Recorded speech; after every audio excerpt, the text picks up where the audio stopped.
Okay, we're live. Okay, you're live now. Yes, Okay. yes. Okay.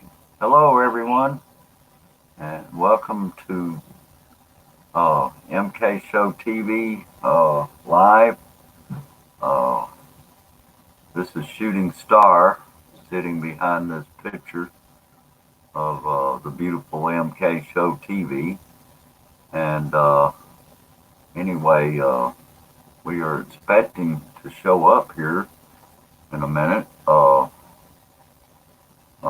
Our good friend Canoy in the Philippines. And so anyway, I'm going to put this link up here so that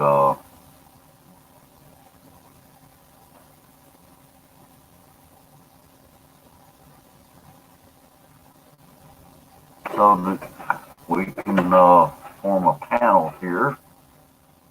And so anyway,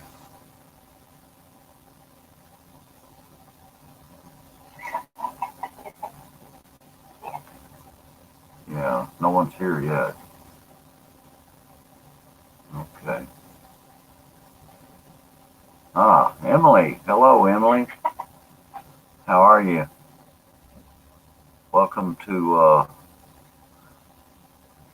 to the live stream here today.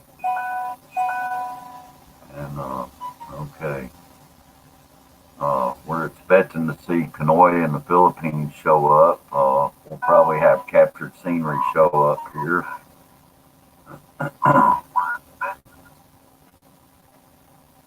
Okay. Okay, you're welcome, Emily. And yeah, so we're hoping to see Canoy show up here in just any time now. Okay, captured scenery. Hello, hello, and welcome. How are you?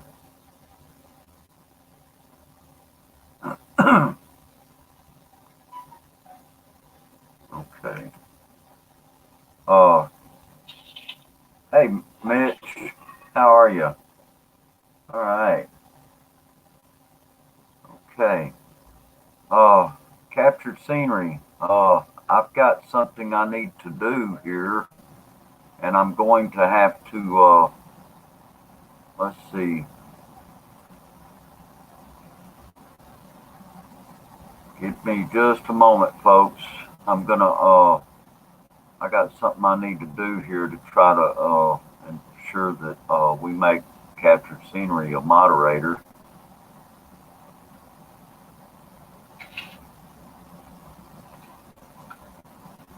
Uh, hello, hello, Charles. How are you? Okay.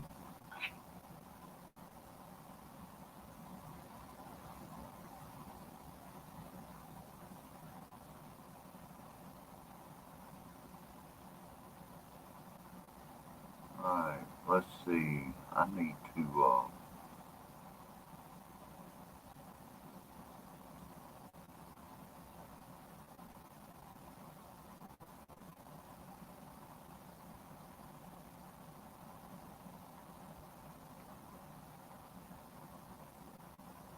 okay, just bear with me here just a moment, folks. I'll be right back, okay? Go ahead and just talk amongst yourselves, and I will be right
Okay, I am back. All right, I see we've got, let's see, we've got Mitch Bromwell. Welcome to the,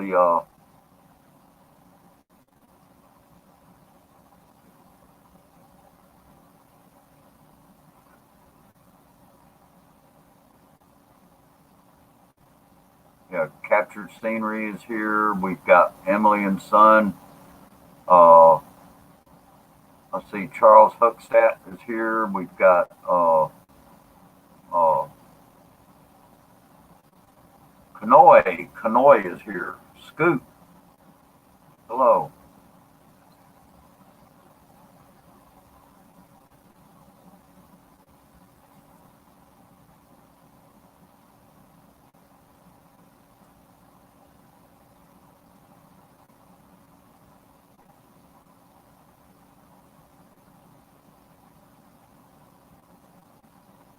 Okay.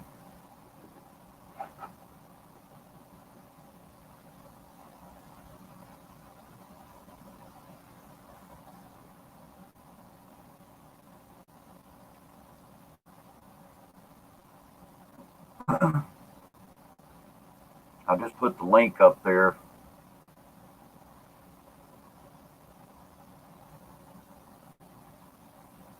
Canoy, why don't you click on the link and so we can get this thing going. Uh, we're doing this collaboration today, uh, featuring Canoy in the Philippines, and so hoping that Canoy you'll be able to click on the link and come on up here on the forum, on the panel. I mean, we've got 9 people in the house. Okay, now before everybody doesn't think about it, if you will, there, hit that thumbs up that's over there, uh, so that we can get a lot of thumbs up. If we've got 9 people in the house, then we should be able to get 9 thumbs up there pretty quick. Okay.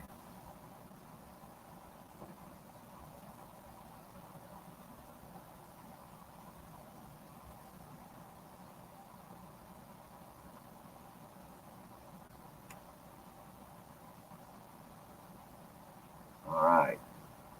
So, how is everyone doing? Yes, thank you for stopping by. And yeah, yeah, the stock market's been acting crazy, dropping uh, because of the coronavirus.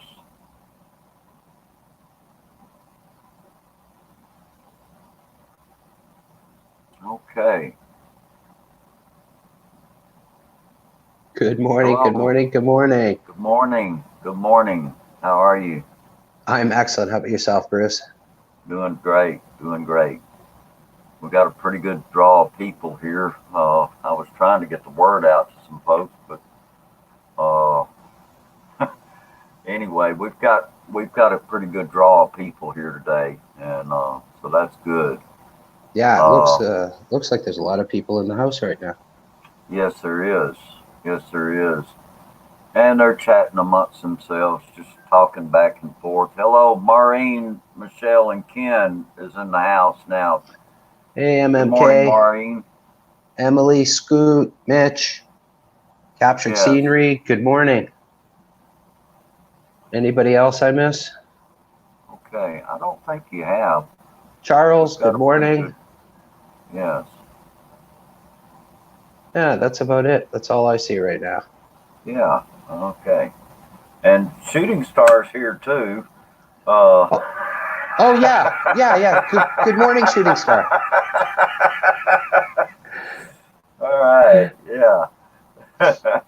Yeah. Let's don't forget about him. But since this is MK's channel, uh, I put MK's picture up here because this is her channel, and of course I can uh, turn on this camera and show my ugly face at any given time, but it might run people off.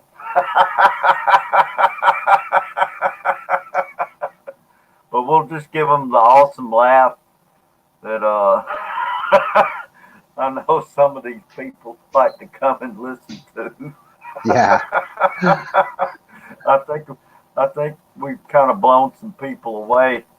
Uh, you know, me doing these live streams on MK's behalf, and but we are trying to get MK monetized, and so anyway, Yeah, and I'm glad to help. that was the whole idea. Yes, that was the whole idea of me doing this is to help her to become monetized. And so anyway, Canoy, I was really delighted when you and I talked the other day, and we decided to do this collaboration, and we picked a time that seems to be a great time for both of us. And and we're so this is looks like it's all working out really good. Yeah, And it's nice, Bruce. Monday mornings I usually have I take off from work. right, okay, okay. Well, that's good. Yeah, and I know at my job right now, my full time job, I don't have to work on Mondays. So this has turned out to be a good a good time for me. And so anyway, we'll just see how this all works out. Uh, and yes, okay. Captured scenery has put a remark up here. Uh, I'm gonna go ahead and start putting some remarks up here on the chat from the chat. Guys, we Sure. will help to Maureen, Michelle, and Ken to increase her subs too, please. Okay, that sounds like a great idea. So if there's anyone here that's not subscribed to Maureen, Michelle, and Ken, please do so. Please go to her channel and subscribe. Uh, subscribe to Maureen, Michelle, and Ken. And I know I've subscribed to it, and we'll show some support over there. Uh, okay, Most Charles, definitely. thank you for spanking the like button. Yeah. Okay. Well, I guess I should do that also So then, eh? anyway, There you go. oh Number yeah. 10.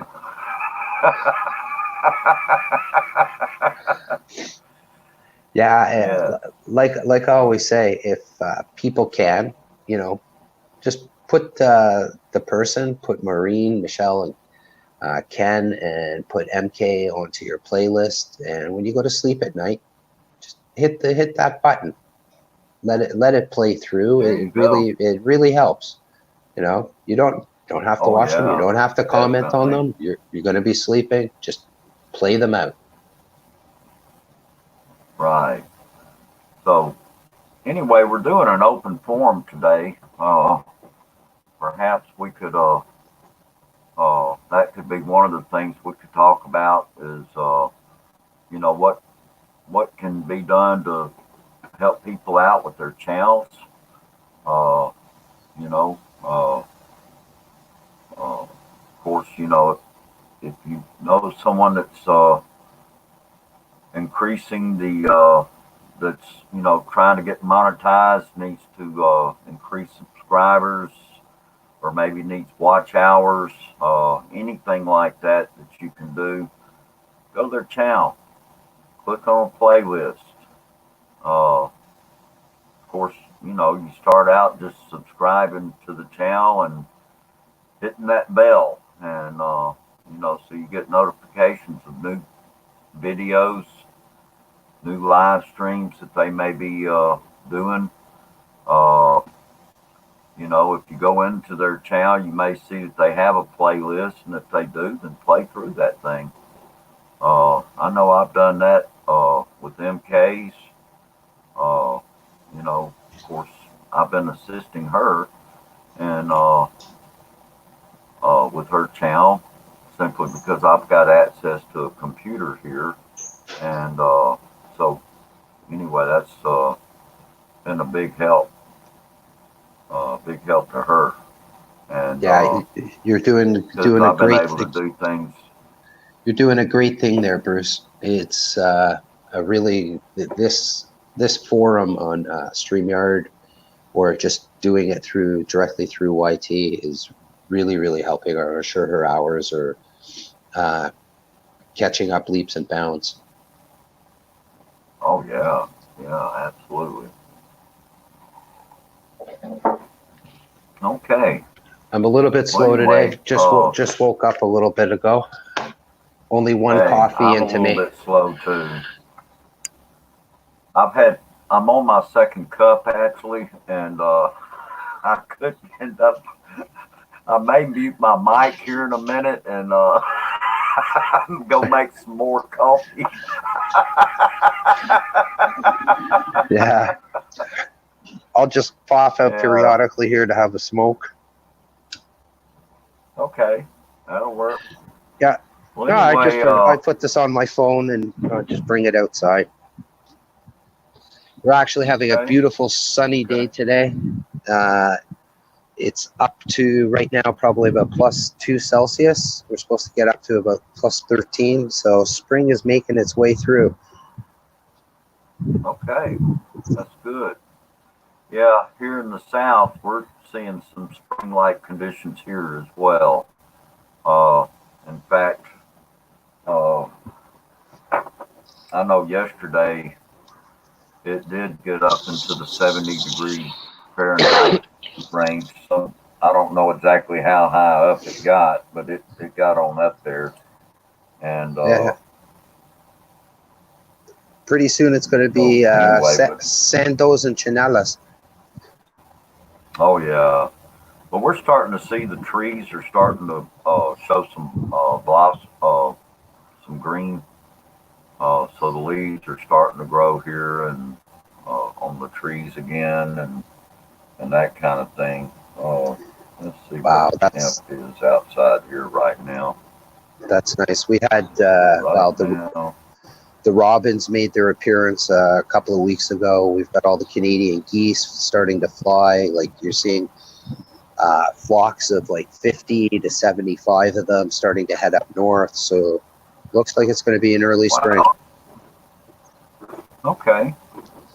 Okay. Yeah, we in our Okay. province we have an abundance of the Canadian geese because it's illegal to hunt them here.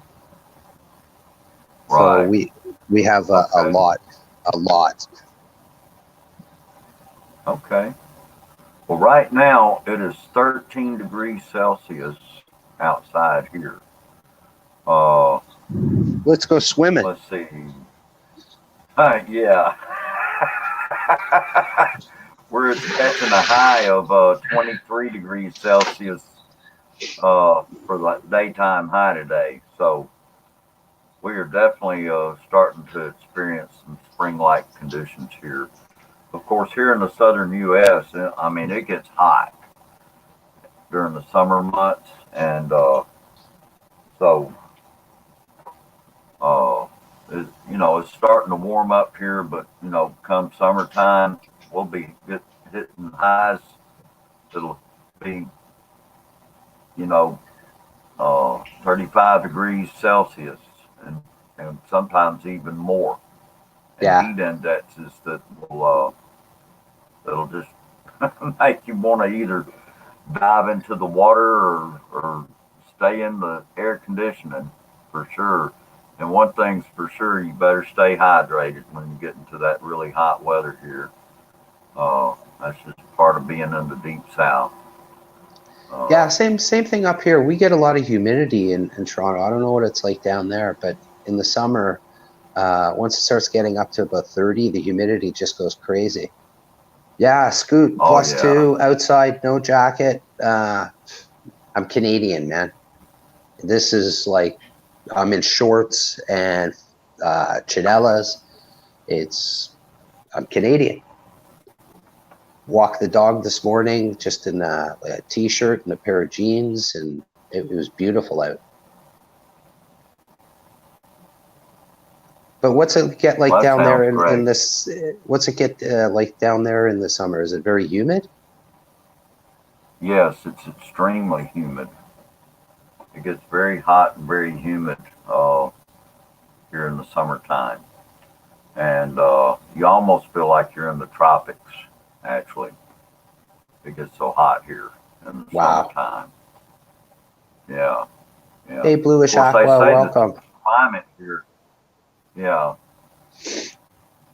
But Okay. sorry, Bruce. Mitch. Oh, that's okay. That's okay. I was just looking over here at the chat and just kind of rambling on a little bit. Yeah, Let's Spaceman's see, got to Mitch. do some sanitizing. Yeah,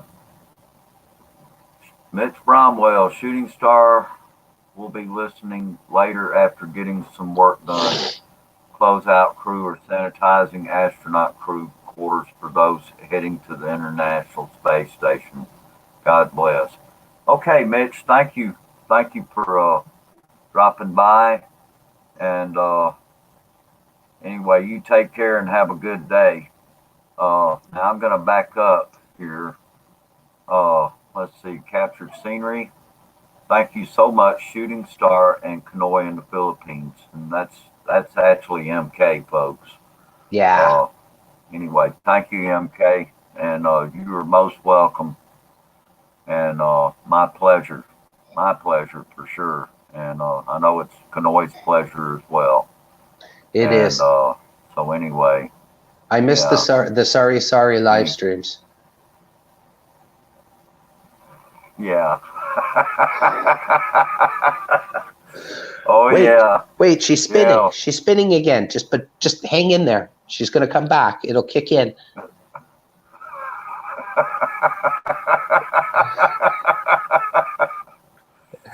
Oh boy. I'm just gonna kind of click on these comments. I don't know if you can see them or not, but I'm just I can. click on. We got Bluish Aquas in the house. Hello, Bluish. Davo Don just made his appearance. Oh, we got another member to the panel. Davo Don just made his appearance. Yeah. Hello, Scoot. Hey, how's it going? How's it going? Ready to get Morning, All right. Scoot. Going. How you doing this morning? Let's see. I guess I'll wear these. Yeah, you got to put your ears in. Yeah, put your ears on. Morning, Scoot. Good morning. Yeah. Or actually, it's still probably dark where you are. Yeah, it's just starting to get a little light. 6:30 a.m. 6:30 a.m. Big Kevin No Bull is in the house. Hello, Kevin. Good morning. Hey, Kev. Good morning, buddy. Yes. Yeah, Scoot, 12C down there. That's like suntan weather up here. Yeah. Here, anything below 15C, you wear a jacket. Yeah. Okay. Well, 70 and below, we wear a jacket. You break out the fur-lined parka somewhere around 50. You get the Canada Goose on, and you get outside. Yeah. Arctic we wear. still wear jackets at 12C too. Yeah, absolutely. That just seems kind of cool to us, you know. But anyway, Val Don is in the house. Hello, ladies and germs. Good morning. Yes. Oh, yeah. So- I mean, Canoy, when you come here and it's 45C, we'll see how you do. Oh, I'll do okay. I actually the heat I thrive in. I hate winters. I hate the cold. I'm just sick of it. I usually right about now the cabin fever has reached its peak. So the last 4 or 5 days getting outside and having some sun. We didn't really get that much sun in the Toronto region this winter. So it gets tough. It gets long. And plus, sun doesn't come up between 7 and 8, depending on what time of, and dark at 4 in the afternoon. Yeah, you forget I used to live up there, yeah. Oh, yeah. Oh, yeah, I forgot. Green Bay, right? Green Bay area? Yeah. Oh, wow. So Scoot knows what it's like to get some snow. Yeah, like I told him, I said, best one was taking these guys, especially guys that, you get someone like Shooting Star first time up there. And when they see you they see you going 25 miles an hour and the sign says warning boat launch, and you're not slowing down. Yeah. I took a guy up to the fishing shanty one time. All right. Now it was probably, I think it had to be about -10. Yeah. 2, 3 in the morning. When we drove out there, we went out there at probably 7 o'clock at night. And the look on his face when I went down the boat ramp. He said, where are you going? He said, what? He was like, where are you going? I said, we're going to drive out there to Shanty. And I parked the truck out there and walked over to Shanty, got the heat on. He was doing all right because he was from down around Baton Rouge, Louisiana. Never seen snow in his life. Had never seen snow in his life.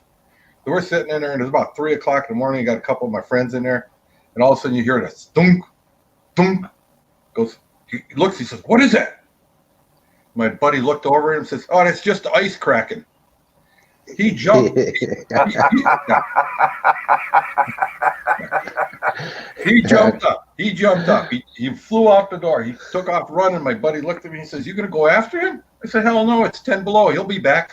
Yeah. Oh yeah. His coat's sitting right there. It's a mile and a half back to the shore. He's not going far. Oh, wow. Yeah. He said he got about 150 feet, and he stopped and freezing. He looked around. I didn't see anybody else running, so I figured he'll come back. Yeah, the pressure cracks. Yeah. But even when he gets to shore, he's not. Where is he going? That's right. 3 o'clock in the morning, and he said, everything's closed. It's not like there's the local 7-Eleven there that you can just get in and warm up. No, where I lived at 3 o'clock in the morning, the only person driving around was the sheriff and the drunks. Yeah.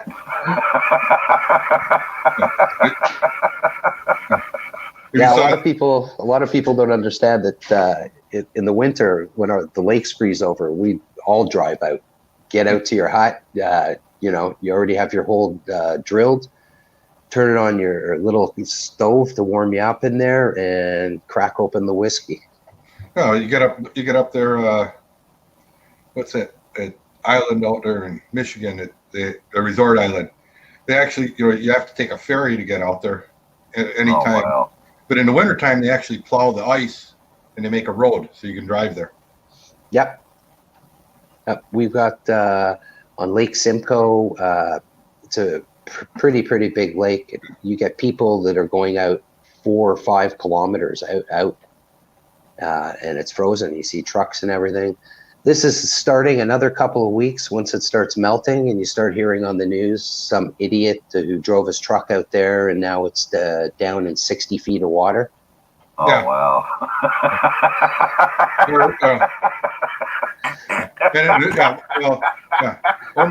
Or my favorite one, Bruce. My favorite one. Right? They'll tell you, hey, you used to get these things all the time. They got a guy floating out in the lake. He's sitting on a bucket. Because they walk out to where the water's, they're sitting on about 2 inches ice. They'll punch a hole and start fishing there. Oh, Right? wow. Well, it'll be in the middle of the day, and all of a sudden that chunk of ice they're on will break away, and they'll start floating off into the lake. Yep. Yeah. Yeah. The helicopter rescue happens. Yeah. We get the rescue helicopter out for those people. No, we used to send them out. We used to send them out on the jet ski. Tell the guy, here's a rope. Hold on to it. We'll drag you on back. Yeah. No, they like to go overboard. No, they're not bringing out jets. Yeah, just call the helicopter, pluck them off. Yeah. It's too much. That was too much money. I said, if you're dumb enough to go out there on the ice, you better hold on to that rope really tight. Yeah. It's funny watching those videos of those guys just floating down. Yeah. Oh, yeah. Standing there. Oh, you can see some videos with 4 or 5 cars or pickup trucks, and they're just floating down the lake. Mm-hmm. Let's see who's all saying what on here. Shabab Gamaro. Sab Sab. Dorito Sub. is in the house. Beautiful Sab Sab. And we have. I told Chi Taurus we were out here, but she's getting worried about flying home because she's supposed to fly home first week of April. And Okay. Well, Qatar Airlines just put Philippines and 13 other countries on no-flies list. Oh, that'll suck if she can't make it back. Yeah. Oh, she'll have to spend her vacation there. That's No, she's quitting. She's quitting. She's done. Yeah, she was going to go home. I remember talking to her several months ago on Facebook Messenger, and she said that she was planning to go back, return to the Philippines. And but you know, with this coronavirus, there's going to be a lot of flights probably getting canceled, and just a lot of widespread panic going on because of it. You know. Yeah. Well, there's also a lot of there's going to be a lot of people getting really upset because the airlines are losing so much money that they're kind of backing away from that policy of, hey, coronavirus, okay, we're going to cancel a flight, refund your money.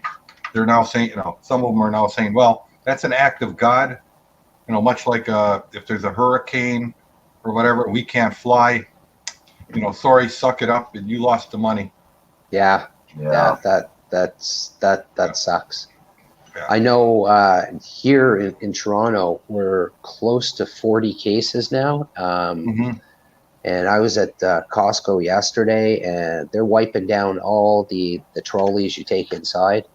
They're hand sanitizing them, and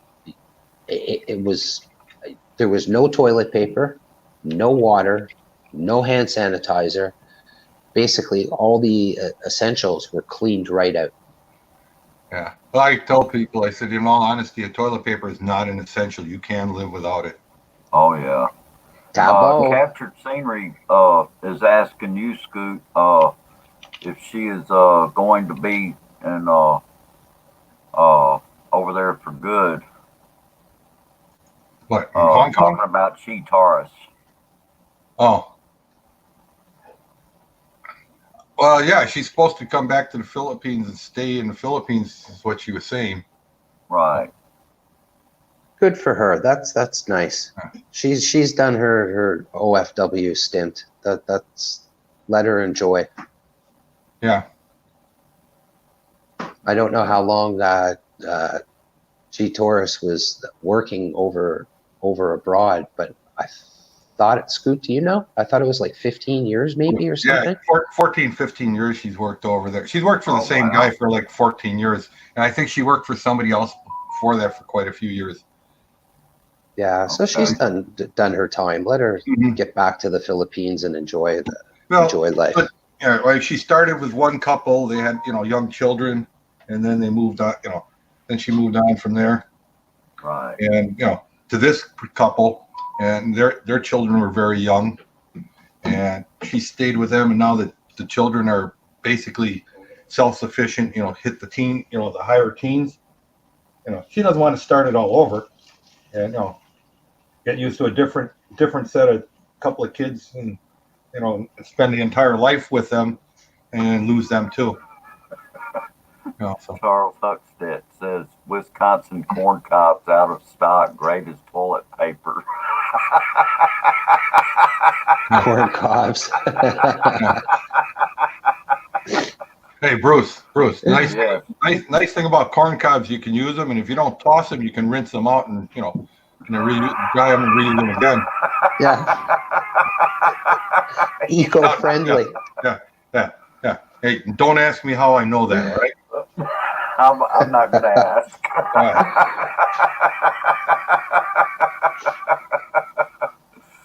Oh, boy. Let's see. I was looking here. Yeah, Sab. Bruce has got the most amazing laugh on YT. Yeah.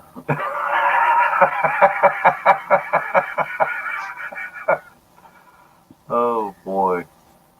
It was great when JG uses that as one of his sound bites.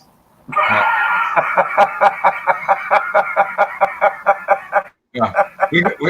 We got him going that one night for 3 solid minutes.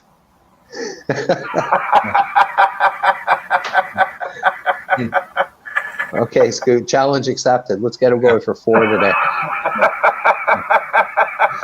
JG said I had him laughing for so long he had time to go around the block and have a smoke.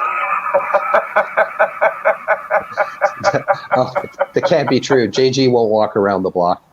Maybe drive. Yeah. No, he walks. He's from New York. I mean, New Yorkers they walk pretty much anywhere they can.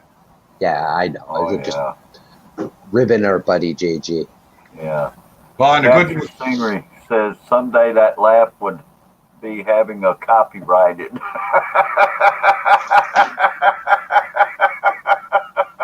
Well, yeah, I ought to copyright that laugh and make and start charging people for it.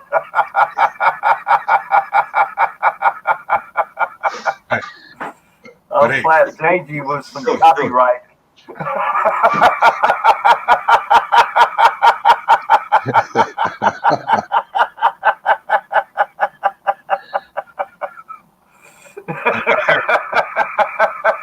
Nice going, see?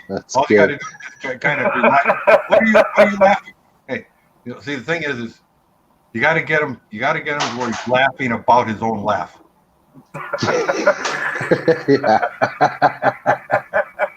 Once you get him to laugh about his laugh, then it's just like a continuous loop. I think just keep him going. Yeah. I think it's sort of like, you ever watch that show Stargate? They said, hey, you can only keep the wormhole open 38 minutes. I think that's where the 3-minute rule is, because around 3 minutes from his constant laughing, he passes out. Yeah, he's got to stop there. 3 minutes maybe. Yeah, it may be the absolute limit. It's a physics thing. You can't go. You can't beat the math. It's sort of be like Randy. It'd be like you combing your hair. You only need a washcloth. You can't beat the physics.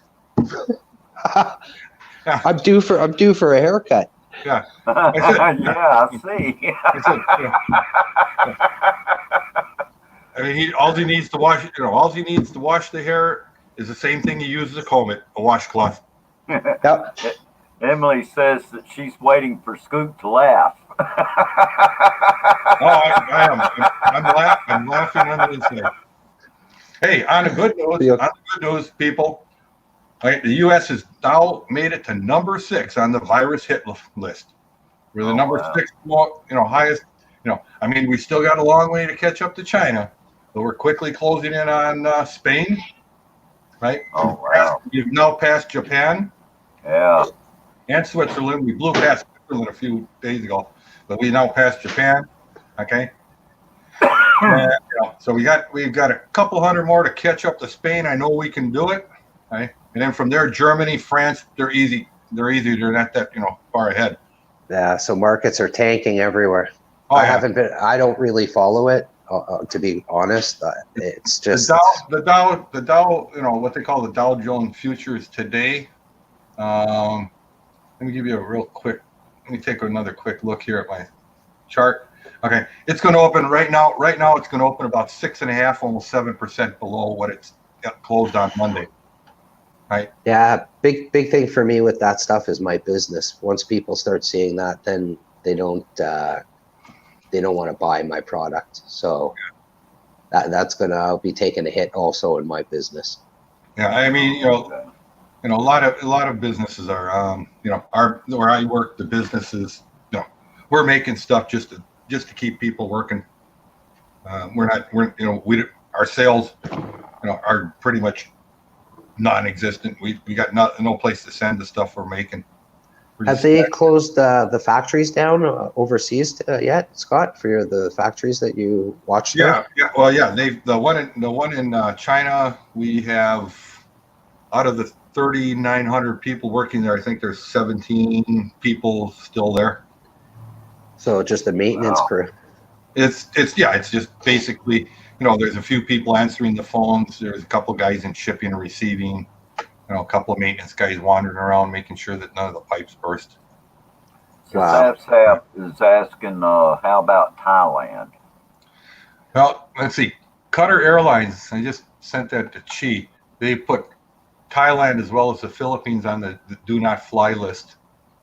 They're not accepting any flights or anybody that's coming out of Thailand. They're not accepting that. Thailand on the, let's see, let's look.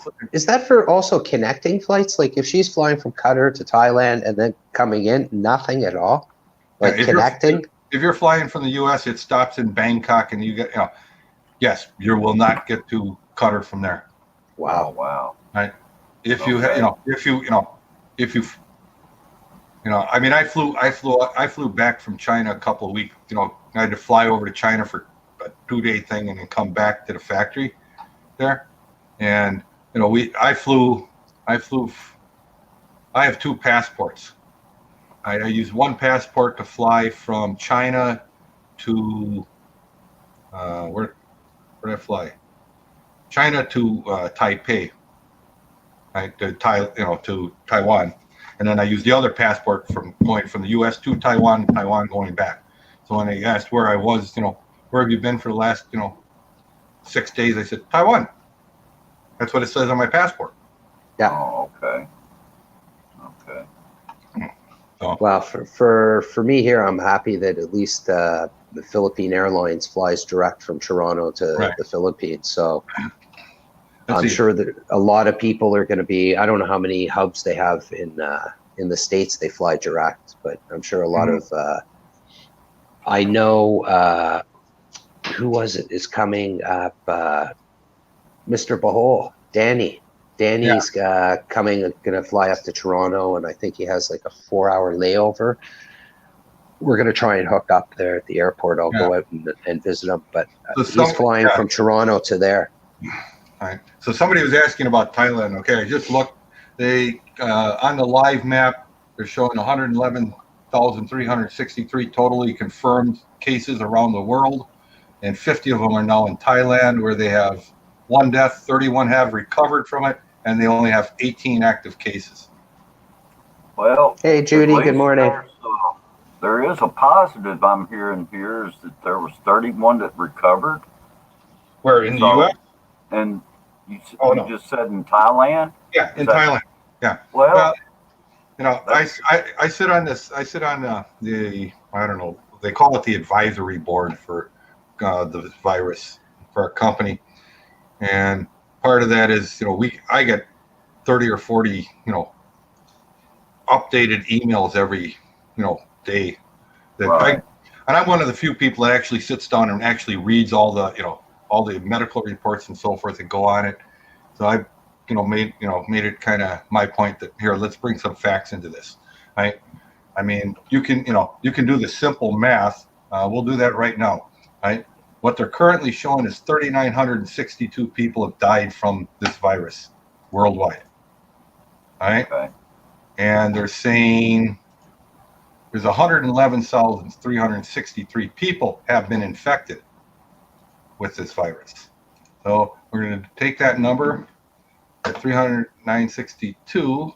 We are going to divide it by 111,363. That'll tell us that this virus is 3.55% deadly. Yeah, it's gone up because they were saying a few days ago in the news here, it was at like 3.4, 3.37 or something. Right. Yeah. It was. Wow. Yeah. Well, it started out at 2%, and now now as it's gone on, it's about 3.55%. It's been holding around the 3.5 range for the last week or two. Okay. Right now, excuse me. So and this is what they factually know about this virus, right? 1% of the people that get the virus will not, or 10% of the people that get the virus will not even know they even had it. They will have symptoms like a little bit of a runny nose. They might feel a little tired. They might have a small cough. They'll blow it off. It's a cold. I got a cold, right? They'll never even consider that they have this virus. Right? Wow. You just gave all the symptoms that I have. Yeah. Yeah. Right? Now that leaves the other that leaves the other 90%. Out of that 90%, out of that remaining 90%, approximately 22% or 20% of the total people that get the virus will get so sick that they'll need medical care. Wow. And that's where that 3.5% will die comes from. So Right. so basically about 35 out of every 100 people that need medical care will die. That's Wow.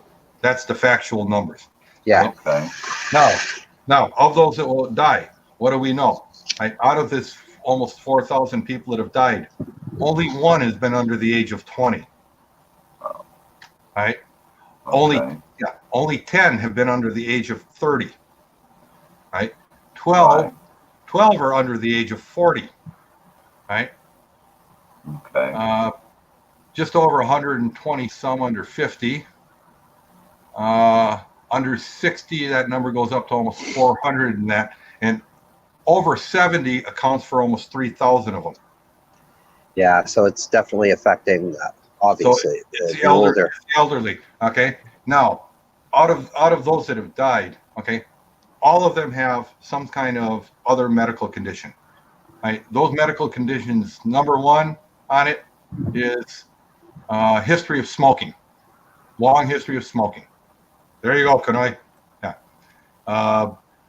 The second one is high blood pressure, heart conditions, and number 3 is diabetes. So if you're diabetic and you smoke and you have high blood pressure, you might have an issue. Right. Glad I'm only 53. Yeah. Well, yeah, but just remember, okay, you just hit that 400. You just hit that over. Yeah. You're about 1% of people over 40 that have smoke will die. Area. So these are the facts, right? And As it stands now, but it's growing. The number of cases are growing because now. Well, here's the thing. Okay, the World Health Organization, it came out as coronavirus. Coronavirus is a family of viruses that includes the common cold. It also included, very deadly diseases such as SARS and MERS. Right? They had fatality rates over 50%. It includes like 12 other things that people get all the time, but they're not deadly. They just make you a little sick. The common cold killed last year about 5,000 people worldwide. So this one, but it infected billions. Right. This coronavirus, they now have renamed. They called it. They went to coronavirus 19 and called it COVID-19 for a little while. They now call it SARS-19. It is a version of the SARS virus, right? Severe acute respiratory, syndrome. The same one that was SARS. The only thing is now they said, well, the SARS virus. First of all, when you got the SARS virus, you became violently ill within 24 to 36 hours, right? And over 50% of the people died. So you got sick very fast, very little chance of you transmitting it, and you died. So it was easy to get rid of, right? This one is the same virus, but it's mutated. It's mutated to where it has a very long incubation rate, up to 14 days before you may start to feel symptoms, right? Wow. And then then it also has a thing where it's not as deadly. It's only killing 3.5%. That allows people that are sick to walk around and give it to people a whole lot better. As far as transmission rate, the common flu transmits about 1.3. Hello, Chief Torres. Yes. Hey, Chief Forrest is in the house. Judy Fisher is in the house. Let me go. Anyway, hello to both of you. And hello again to all of you. This is Shooting Star up here doing MK. See, Bruce, you don't have to say that because the second you open your mouth, they know it's not MK. I'm just saying. Right? I don't know. Has Bruce put on that maid outfit yet? Yeah, we're just blowing people's minds here. Yeah. No. He said he won't put on the maid outfit. But he does have on. Yeah. But he is wearing the lace panties with the kilt. Okay. Oh, that's the man. He said that's as far as he'll go. Yeah. The high heels really set that off, though. Yeah. Well, the high heels go with the kilt, so he doesn't. Oh care. Yeah. yeah, right. So continue, Scott. Actually, those are Yeah, good go ahead. facts. Okay. Let me jump back here to my notes and we'll pick it up. All right. So where we leave off. Okay, transmission rate. Right. Transmission rate for the common flu. Right. Everybody keeps saying, well, this is this is like the flu. Well, the flu is a completely different animal of viruses. Right. It comes out of the rhino, not the coronavirus things. Right. So the flu transmission rate is about 1.3, which means that if you get the flu, you'll have it for 3-4 days before you finally say, oh, I really don't feel good, and you might stay away from people. During that time, you will probably transmit it to one other person plus, on average 0.3. That means that for every 3 people that get the flu, right, and walk around, 4 more people catch it. That's why it grows the way it does. And it grows fairly quickly throughout what they call the flu season. All right. This one has a transmission rate, they believe, somewhere between 2.5 and 5. If it's at 2.5, it will spread twice as fast as the flu. The difference is it's a coronavirus. You can catch a cold just as easy in the summer as you do in the winter. Usually in the summer, just because the air is warmer and it's drier than or moisture, and that it doesn't transmit as well, but it does. Right? The rhinoviruses don't have what they call the oily protective thing that the corona type viruses do. Because the coronavirus, the flu virus is killed very instantly with bleach, alcohol, whatever. The coronaviruses, alcohol takes it approximately 90 seconds for it to kill the virus. So a lot of the hand sanitizers people put on, they'll kill the flu virus almost instantly. The problem is the alcohol evaporates out long before the coronavirus actually dies. Right. It may die, it may not. Yeah, they say it's best to just wash your hands with soap and water. Yeah, and just keep rinsing it away. Yeah, because the soap will emulsify the oily, film that kind of collects on your fingers. The rhinovirus kind of attaches to it, and it looks, sits there waiting for an opportunity to get in. The soap breaks up that oily bond, and the running water will wash it away. But the proper procedure, I've got that here in my note for washing your hands. You don't just take your hands, shove them under the water, put some soap on, or go like this, shove them under the water, rinse it off, call it done. You get your hands wet, you put the soap, you work the soap, right? You work it for 30 seconds. Right? Then you put them under the water and work it again another 10 to 15 seconds to rinse off the residue. Right? A lot of people, they just do it, boom, done, out of here. Right? Then the other thing they highly recommend, when you take the towel, pat your hands, don't wipe them around, just pat them. Right? Take the towel, fold it in half, use that to open the door. Don't take your clean hand and reach onto the door handle that everybody else has grabbed. Oh yeah, you just defeated the purpose. Yeah. There's a reason surgeons wash their hands and then they go like this and turn off the faucets. Right? Yeah. Or nowadays they have they stand on a foot pedal to turn the water on and off. Right. Now, of course, they have those electronic faucets now too. In a lot of places where you just simply put your hands underneath the water and it turns on. Now here's the most interesting note. Right. The newest thing that I got this morning when I was looking through my things, about an hour ago, this one came in. Right. Yeah. Okay. After studying for 17 days, the SARS-19 virus, has been found to be carried on the surface of banknotes for as much as 3 weeks. Wow. Right? Because of the. Wow. Yeah. So that means a dollar bill, if somebody who's infected, sneezes, does whatever, has it all over, sneezes into their hand, reaches in Right. their wallet, pulls out a 20, hands it to the clerk. He's now infected that 20, and it may be there for the next 2 to 3 weeks. Oh, wow. So how many people are going to touch that 20? Or if it's on a 5, or it's on a 1, or you're in the Philippines, it's on a, if it's on a 100 peso bill, how many people are going to see that 100 peso bill in their hand before, it disappears? Oh, it could be They hundreds. say that paper money is one of the nastiest things you can handle too. Yeah, That's what they say. Yeah, and that's what this report says. They found, but on the good side, they said they found everything from fecal matter to drug residue on bills. So, Oh, wow. Yeah. Okay. Yeah, that's interesting. It's like I said, the Costco yesterday, it looked like complete panic buying. Like I said, I mean, and people, the funny thing is, people do that. They'll panic buy, and they're like, oh, I got mine. Well, okay, here's let me finish down through these notes. Okay. We talked about transmission. This will transmit at approximately twice the speed of the flu, right? They're estimating somewhere between 60 and 80% of the world's population will become infected with this virus at some point.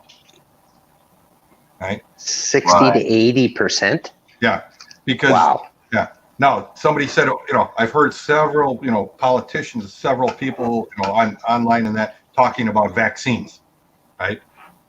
Yeah. That's what the CDC, WHO, the Italians, the European Health Association, the French Pasteur Institute, and that have all said this is a version of SARS, right? SARS came out in the early 2000s, right? Like I said, it was very lethal, right? That doesn't mean that the virus is gone. It means that they worked for what was it, 12 years trying to develop a cure, a vaccine, something for SARS.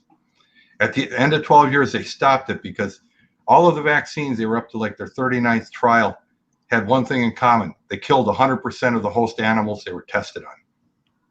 Whoa. This is a version of SARS, right? So if somebody is telling you that, oh, they're going to have a vaccine next week, they don't even know where to start, because everything they've tried, every way they make a vaccine for most other viruses doesn't work on rhinoviruses, right? I tell people, I said, this is a rhinovirus. The common cold is a rhinovirus. They have been working on a vaccine for the common cold since 1965.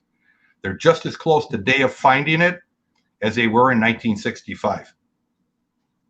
Their best hope is to find what they call an antiviral, right, which is something they can give you that will help you defeat the virus. But as far as finding something that will keep you from getting it, probably not going to happen, at least not in the near future. This is something that human beings will have to get used to having.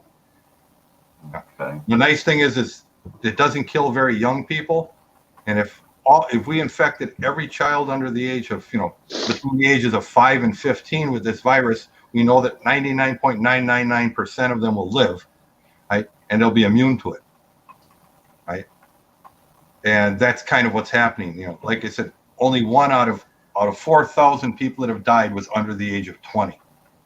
So that's humanity's great hope. Right? Yeah. If you're over 70, and you don't take care of yourself, you may have a real problem. Right? Emily is about to have to go to sleep. Emily, thank you for dropping by. You take care. She's got to wake up at 4 a.m. tomorrow, so you take care. Yeah, goodbye, Em. Yeah, goodbye, Em, and take care. Get a good night's sleep, and we'll see you later. Yeah, she has. Why Night, Ems. she has to get up at 4 a.m. because she's on the early morning whip, drill. Right. She's taking over for the dominatrix at 4 a.m. So she's got to get up early.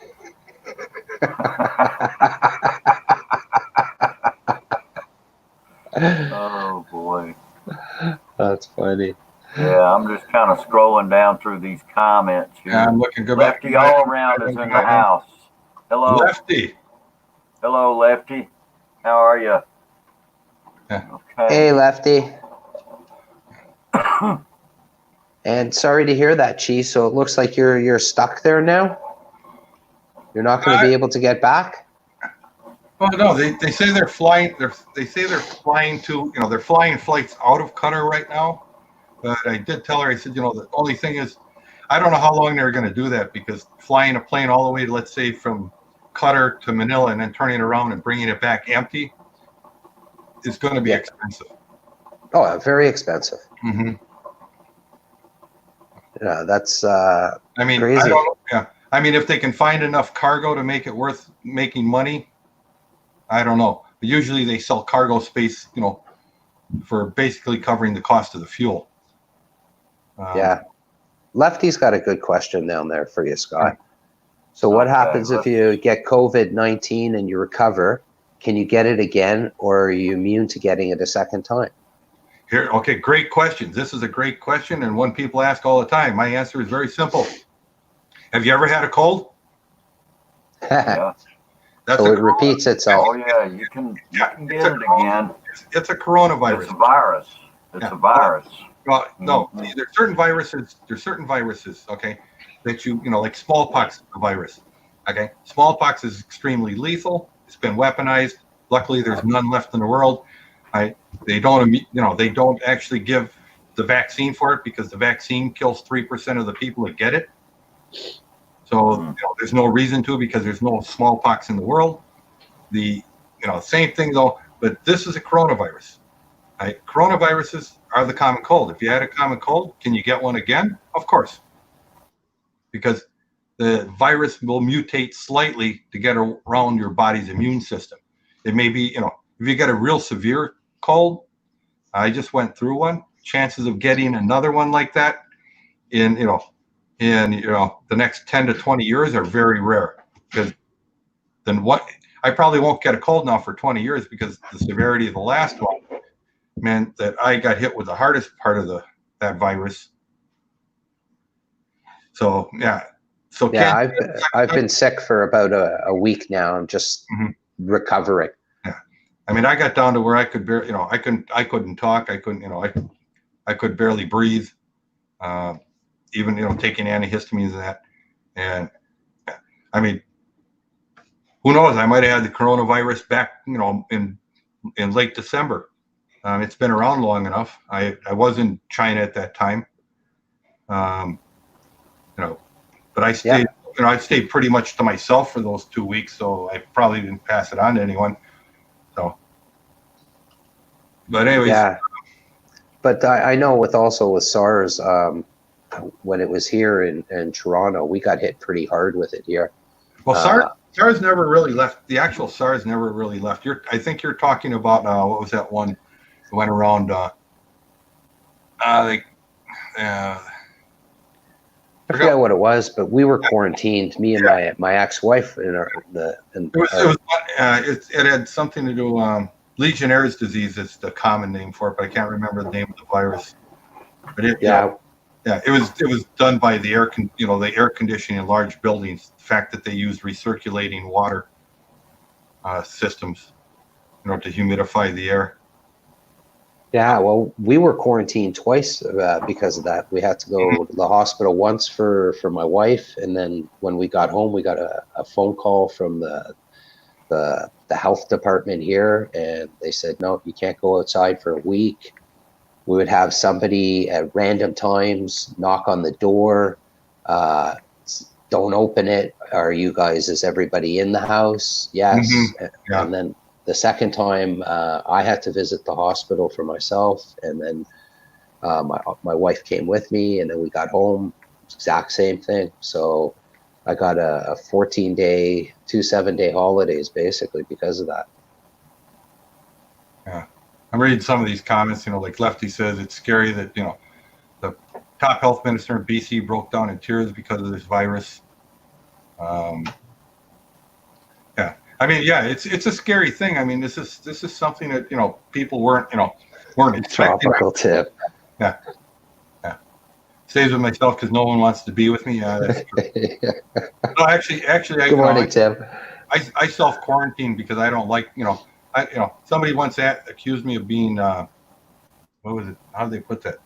Says you're being mean or something. I said no. I said that's not true. I said I hate everyone equally. So I take no favorites. Yeah, I'm an equal hater also. Yeah, I mean I don't care. Somebody asked me, did I offend you? I said, well, here, just a second. I looked in the box. Here's the box. I got the box here. I can open it up. I take a look at the feelings. Nothing. They're not upset at all. Yeah. Tropical Tim is in the house. Hello, Tim. Hey, did you want to see my tropical Tim impression? Yeah.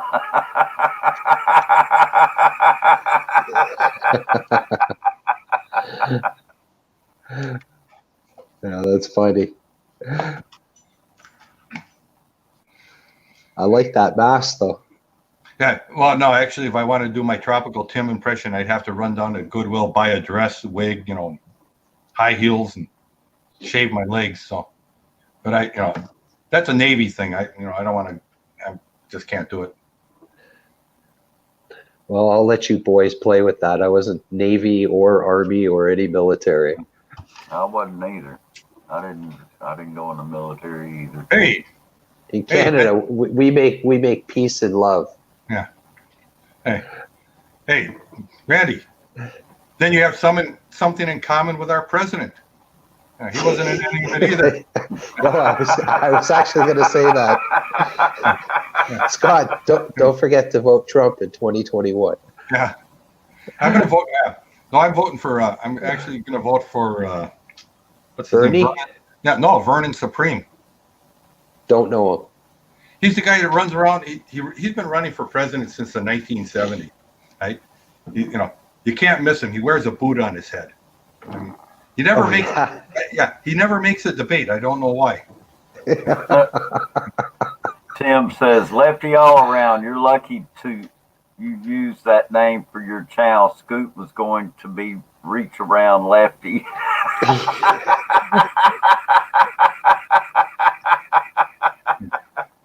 See, there Tim goes. See, he keeps wanting to really live his Navy days. So Yeah. Don says, "Do you know how you can tell when a lawyer is lying?" the teeth move. Yeah, when his lips are moving. Oh, that's how I knew my ex-wife was lying. Every time her lips parted, I knew there was something coming out that wasn't true.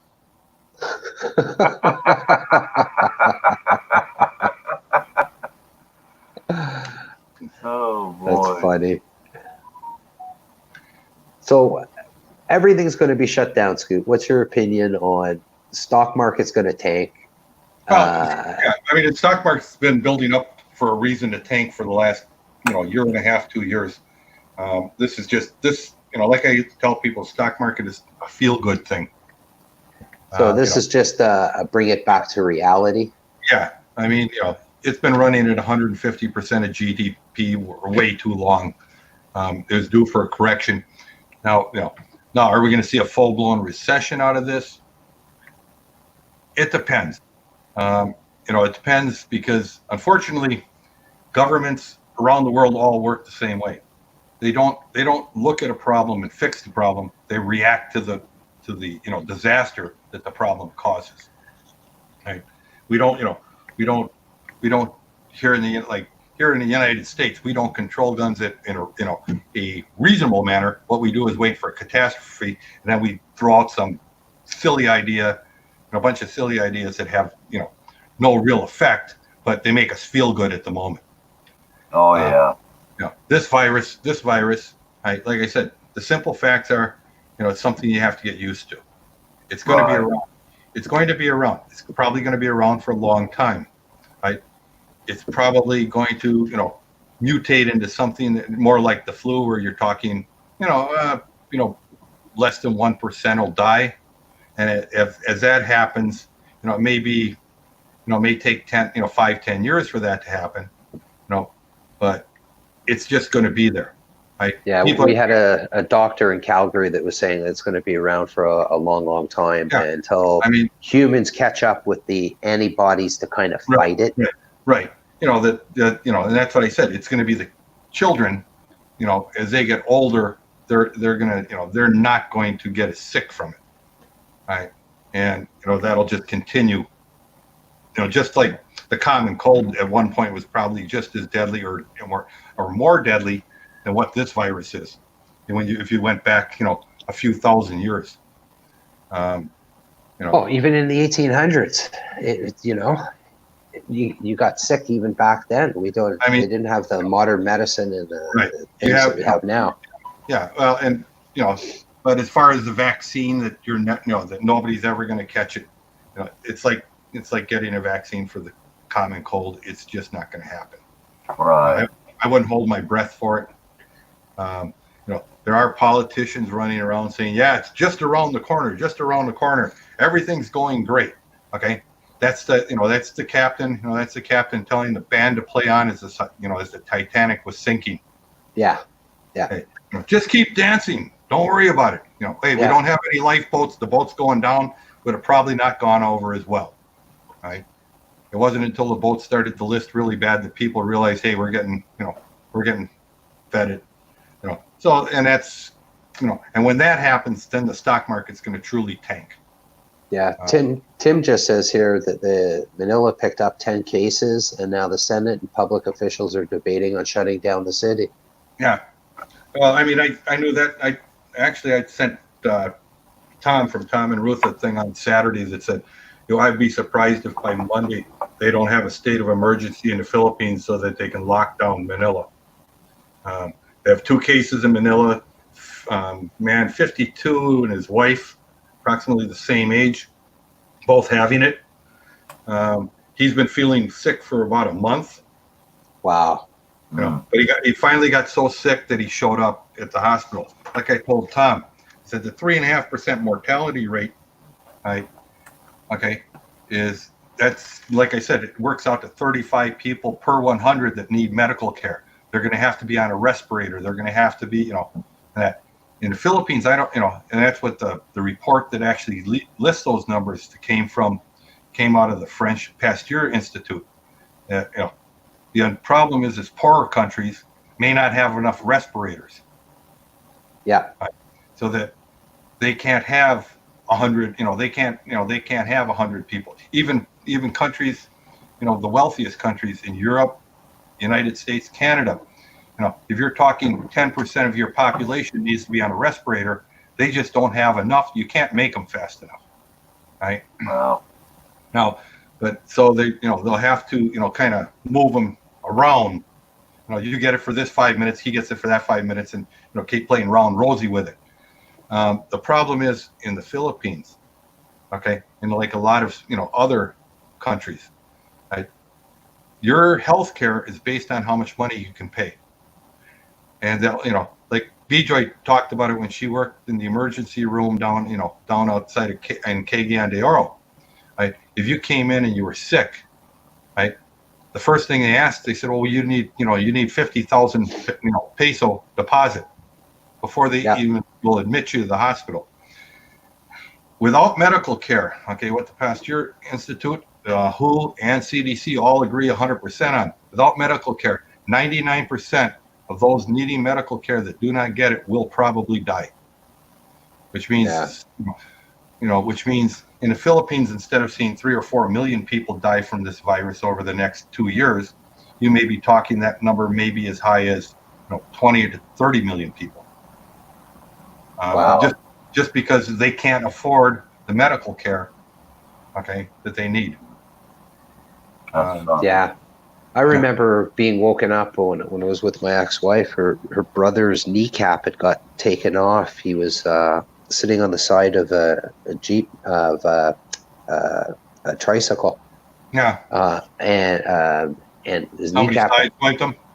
Yeah, and his kneecap got taken off, and we got a call like, "What's your visa number?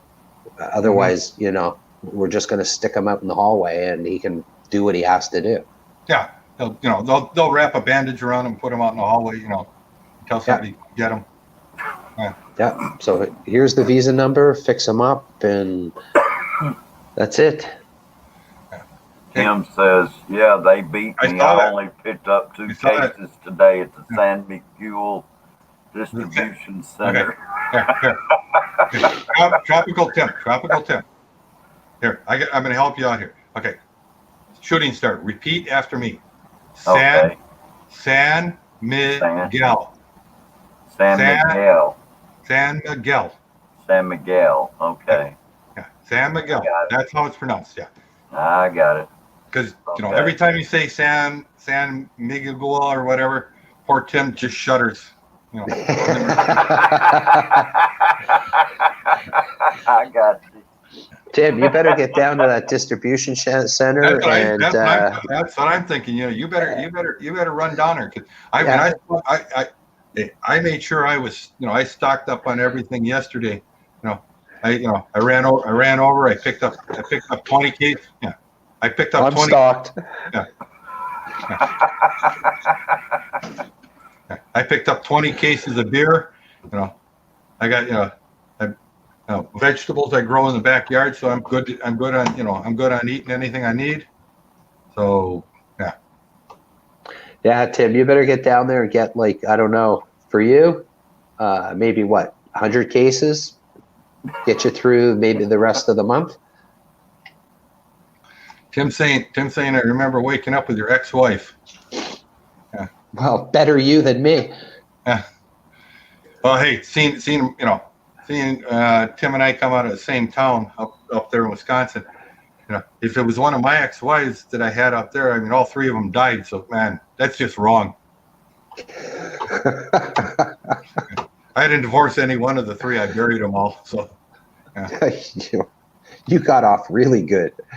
Yeah. Hello, Esnilla K. Is in the house. Encilla, welcome. Yes.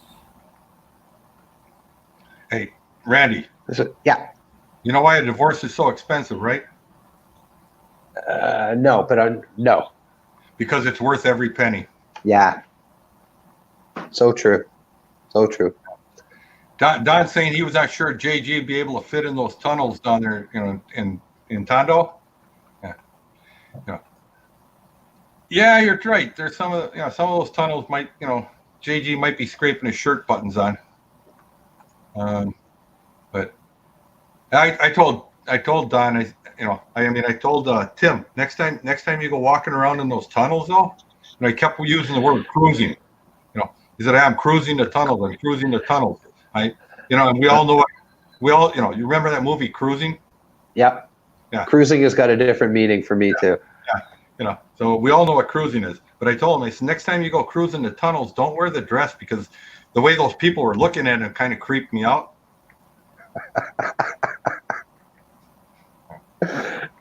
Tim was working the tunnels, was he? Trying to establish his territory or expand it? I don't know, Yeah. They're like, who's this white lady boy doing in here? Well, at least he's got his own niche market then. Yeah. That's what I'm thinking, he's going after the niche market. He better increase his price up to 2 San Migs. Well, I think he's up to 50 peso each, so that way he doesn't have to carry all the coins. Tim, I got your 17 pesos, man. Where do I send it? Is that what he charged you, 17 peso? No, I owe him 17 pesos. I know. I don't want to know why. Okay. I didn't get a special friend rate. Oh, you paid full rate, so it was 17 peso. Okay. Yeah. No discount? No discount. Okay. Let's see. Let's run down some of this stuff. Captured scenery, said they're all friends up and get monetized. No, actually, this is MK. And I told MK, if you keep talking to Bruce, you're going to start sounding like her. And she even picked up his laugh.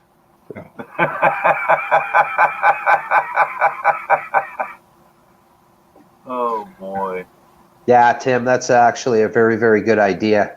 I wouldn't be doing any kind of visa run right now. I would just pay up, get down to SM North and pay up, man. Just go to the BI there and do it. At least it gives you Yeah, 6 months.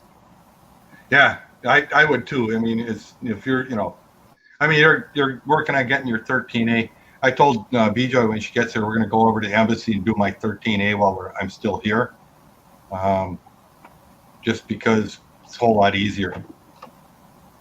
It's a 5-hour drive over to the embassy. I got to go over there and. Yeah, I tried before we went to the Philippines last year because we were there for almost 4 months. I tried to get like a 3 month visa here to pay for it, Yeah. everything that they wouldn't do it. They said no. No, what you have to do is yeah, you can't get a tourist visa for like 3 or 4 months. What you can do is apply for a 12-month what do they call it?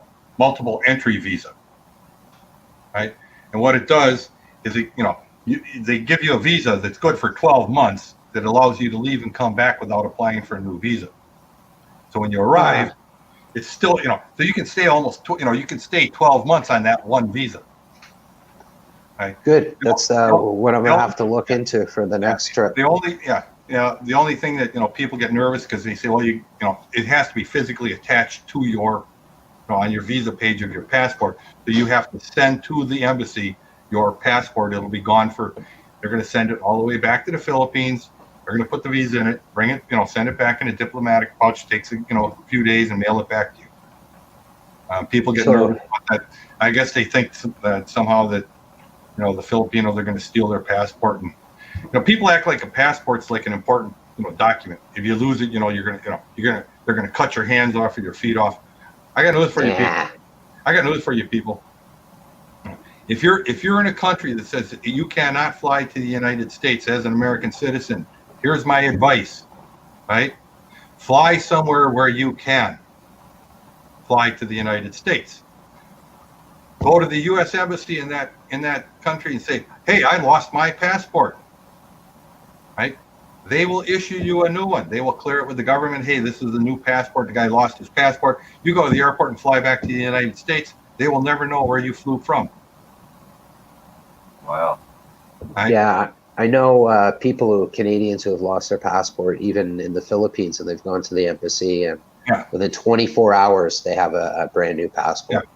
Yeah, I mean, if you're out of money and you don't have your passport and you show up at the embassy, they actually have rooms you can stay at the embassy. They'll keep you there overnight while they do your passport. Yeah. I mean, there's a couple things that they have. Basically, the only reason it takes as long as it does, I mean, is because when I used to do work with the State Department, I had a purple passport from the U.S. State Department, which means that you didn't even, they couldn't even look inside your bags. I could have brought a machine gun and well, wait, I did. Inside my hand. Inside. Here, let me put it this way: with the purple passport, when you go to the airport, and they say, "Hey, we're going to X-ray your bag." You show them you show them your purple passport. The people there will look at it. They'll put the bag on the scanner. They won't even doesn't matter what's in the bag. You walk to the other end, you pick it up. You walk through there, the thing can beep red all at once.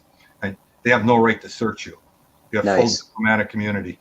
Yeah. But here's what I can tell you is every embassy, they have places for people that need, a place to stay. They don't have money, whatever.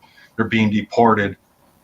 All the embassies have those rooms. Now, some of them are a lot nicer than others, but all of them have one thing in common: the food. The food at the U.S. embassies around the world is top notch. These guys, the State Department has a tendency that they send over the best steaks, the best food, and it goes in diplomatic pouches, so it just flies through customs and ends up there. And they also have top line liquor. They don't have any. You won't just get a bottle that says whiskey on it. Everything will be top shelf. Yeah, you get your Johnny Walker white label. You can get, I mean, if that's the best there is, that's what they're stocking the shelves with. I know they used to have the blue. I think that was top. It was like $200 a bottle back at the day. Like 10 years ago, and that's all they had in the embassies. we got Johnny Walker. Oh, okay. Yeah, Johnny Walker's fine. Oh, you got Yeah. blue. You got blue. Yeah. Guy's like, yeah, take a bottle to your room.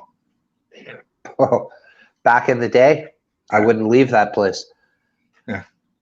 But, No, I'm comfortable. Just leave me here. yeah. Hey, Well, no. Bruce. Oh, Bruce, is he still there? Where'd you go? I'm here. Yeah. Yeah. He's just being quiet. I'm just being quiet. He's soaking it in. He's soaking it in. Yeah. Well, At least listening, trying to listen and just obtain and absorb the knowledge here that I'm getting from you guys. I'm gonna take Bruce on a world trip one day. Just that sounds good. well, no, I think I could make a YouTube thing out of this. Remember that comedian Ricky Gervais, where he grabbed this childhood friend of his that never traveled and sent him all around the world.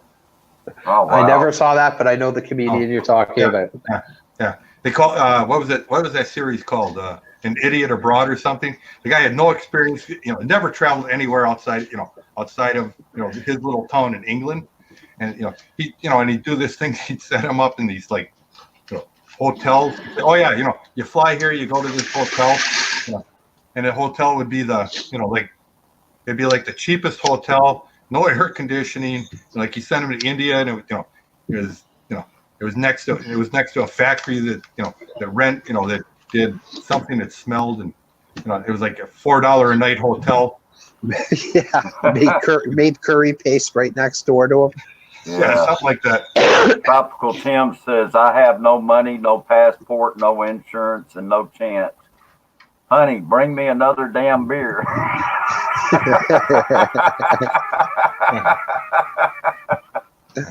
Shardy, welcome. Yeah. Yeah, brother. He is in the house. Hello, Shardy. Yeah. All right. I was going to say, that's got to be a Canadian. Shardy? Yeah. Not sure where Shardy's from. I think Shardy, are you in Louisiana? I'm thinking that he's in Louisiana, but I'm not sure. I may be wrong about that. Yeah, but getting back to Tim there, Tim, I wouldn't chance flying out. You may get a very long extended stay in some country. Yeah, actually, I just looked at Chardy's page. He's probably Louisiana, the voodoo thing. Yeah, he's in Louisiana. I used to always like going down to Louisiana to voodoo people. I said the only part of it that's actually true is that little powder they have. I forget what it's called. The one that kind of puts you into that comatose state. Yeah, it actually comes out of the Brazilian rainforest.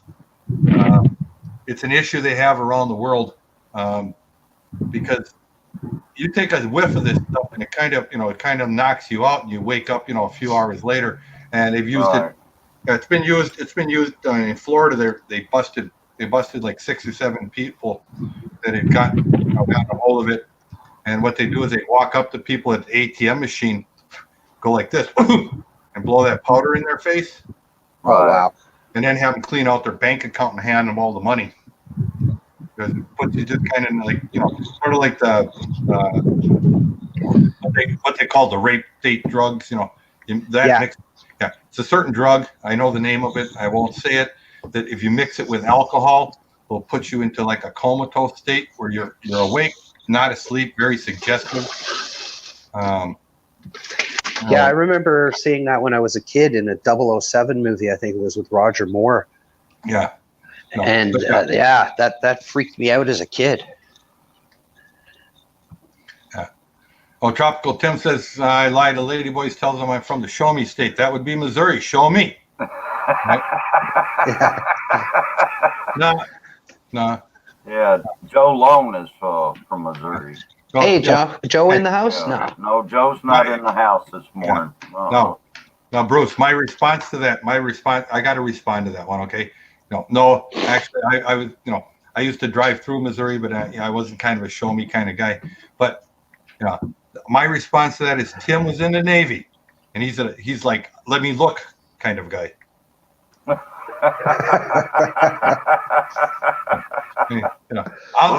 Okay. In the house.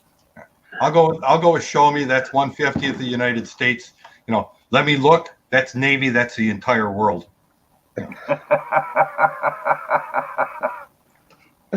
We have Bluish Aqua in the house. Hello, Hi, Bluish. Yeah. Welcome. I mean, Bruce, you do know that the Navy doesn't have walls between the urinals. Oh, I didn't know that. Yeah.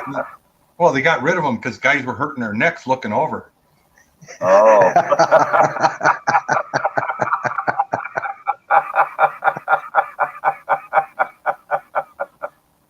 Oh, I love you two guys going at it. When I'm not on cam and I'm reading the chat, the banter between the two of you. Yeah. Sometimes my wife will look over at me and go, "Man, is he losing it?" No. Randy, you're confusing that.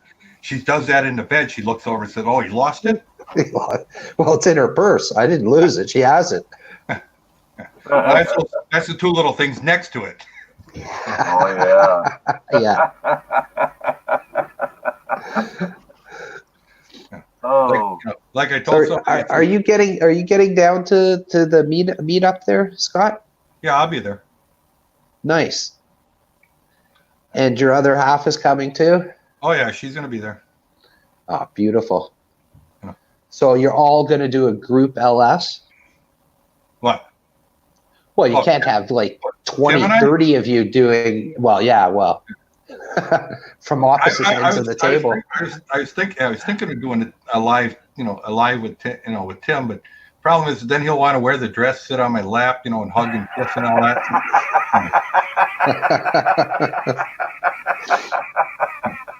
I mean, yeah, it's just a little scary, But B-Joy might get jealous there. Yeah, well, then B-Joy will get mad. It'll be ugly. Yeah. Captured scenery. Are you still awake? Yeah. What time is it there for MK? It's let's see, 10:34 p.m. Yeah, it'll be because it's almost midnight in Bangkok. So so it's going on 11 p.m. there. Yeah. She might have fallen asleep. Yeah, probably it's late there. Yeah, it is late. Oh. Oh, that's okay. We'll keep this going. I've got we'll probably keep going and build up some watch hours, and I know she will appreciate what we're doing. For sure. Are you doing the 2-hour thing and then shutting down, or because somebody was telling me that with this with the StreamYard that to shut down after 2 hours and restart up, because a lot of people have been doing marathon streams and then they're not getting everything. I'm probably going to have to after about 2 hours, because I've got some things I'm going to need to be doing around here today. And then I have to go to work tonight at my part-time job for about 4 hours. So I'm probably going to have to shut it down once we hit 2 hours. Yeah, I'll probably go ahead and shut it down. And we've actually been on for an hour and 35 minutes. I started this up at 8 o'clock my time. It's now 9:36. So yeah. Right. Back, Randy. Now, just so you know, there's a lot of people say a lot of things. Like, oh, you get demonetized. There's one very popular vlogger in the Philippines, happened to be on last night, where they use a code word instead of saying coronavirus, because if you say coronavirus, they'll demonetize your thing. Because one guy went out and says they demonetized my thing about coronavirus. No, they demonetized his stream. He was a guy, here in the States that went on about coronavirus because he he started saying it was from, it's, one of those things that came out of China because the Chinese are effing this and that, and, and That's why. we ought to kill all the Chinese and so forth. It had nothing to do with, and then he came back and said they demonetized it because he was talking about, the truth about coronavirus. Hate speech. Well, he was talking a bunch of racist lies, blaming that this all came from the Chinese. When the facts actually say, let me look back here.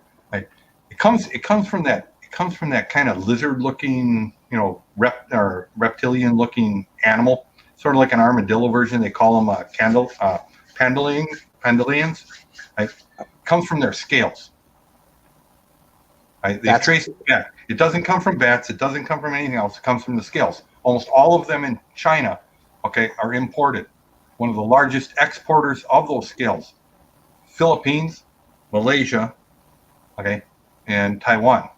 They've hunted them almost to extinction. The other place they come from is Africa. They don't know exactly which place this, the virus came on, on these animals, these dead animals, to China, and then it is now passed into they do raise them there for purposes of killing them to sell the scales.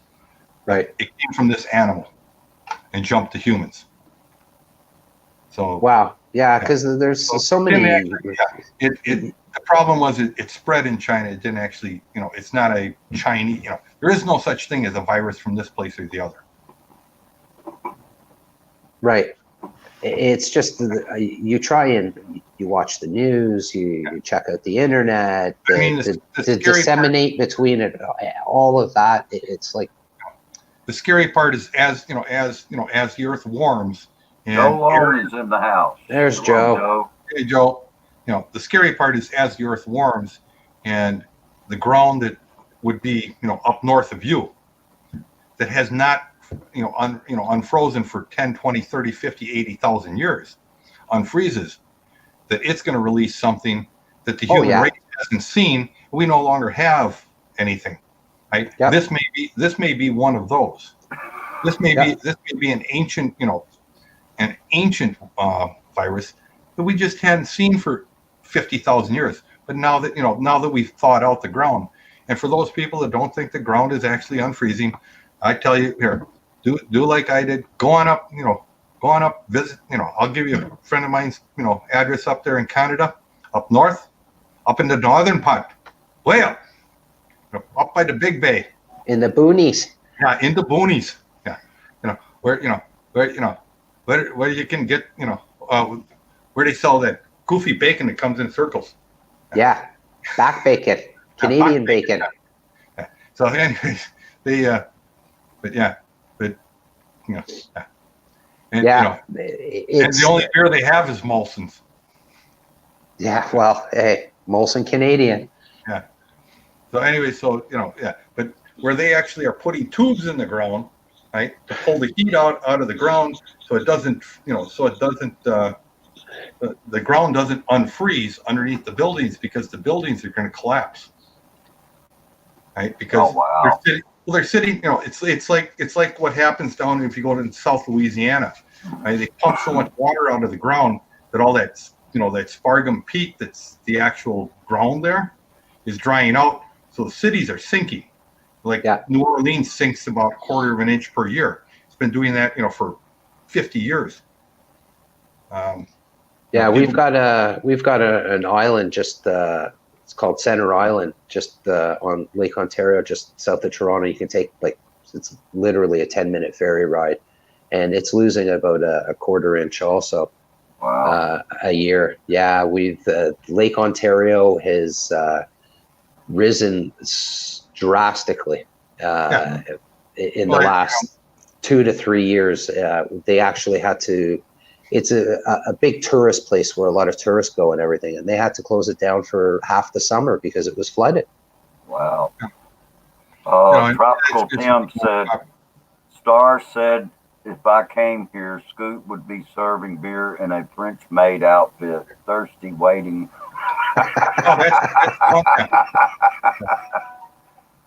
No, Bruce says no. That's at the meet and greet. Either Tom was going to have me do that, and I said I was willing to do it, except Except if Tropical Tim's there, he's going to keep wanting to reach under my skirt, and that that ain't going to happen. Chitara says, I'm doing LS with pickles. Canoy gas will be scooped. Okay, yeah, Joe Lone is in the house. I'm going to try to catch us up real quick on the comments here. Nice. Chi, Yeah. sorry, Chi, what time are you doing that at? Is that she's just teasing us. I was looking forward to it. It's like when she wears the low cut, when she does low cut, the little, the lower cut, shirts, and then leans forward a little. And she's just teasing us. That's she's all. Yeah, Pickles has always got the best seat in the house. Yeah.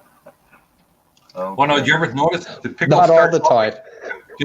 Did you ever notice Pickles starts out like this, and then all of a sudden, he starts going like this? Yeah. Yep. A couple times he's made the dive, and she puts him back up there real quick with a big smile on her face. Okay. That's good. He gets the best seat in the house sometimes if he's not in his bag in the corner or he's going 100 miles an hour in his washing machine. Yeah. I still remember him going in that dryer. I can still hear that. Yeah. Just,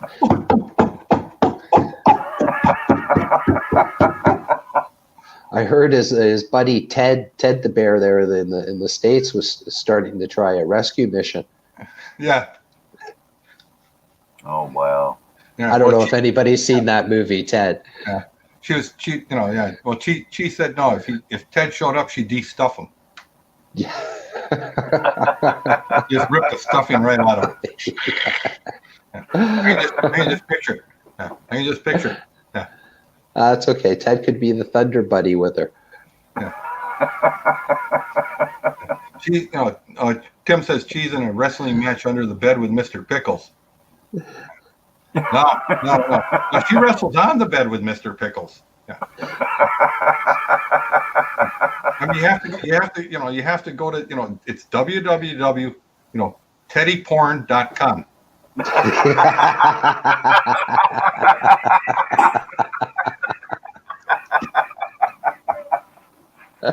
Yeah. 101 things you can do with socks. Yeah.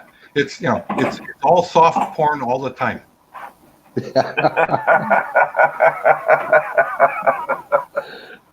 Oh goodness. Okay. I just got a message from MK. She had to go, and she wanted me to thank both of you, Canoy and Scoot. She's very welcome. Joining in on the panel, and I'm sure she's going to be looking back at this later. But yeah, she had to go. Am I in trouble? Anyway, she said we could, we'll just keep this thing going a little while longer, and So, yeah, definitely, because I have some work I have to do at 11 o'clock. Yeah. Okay, that's 11 o'clock your time. Yeah, so 10 your time. That'll be 10 my time. So we'll just shut this thing down here in about 15 more minutes. Okay. All right. Yeah, that sounds good to me.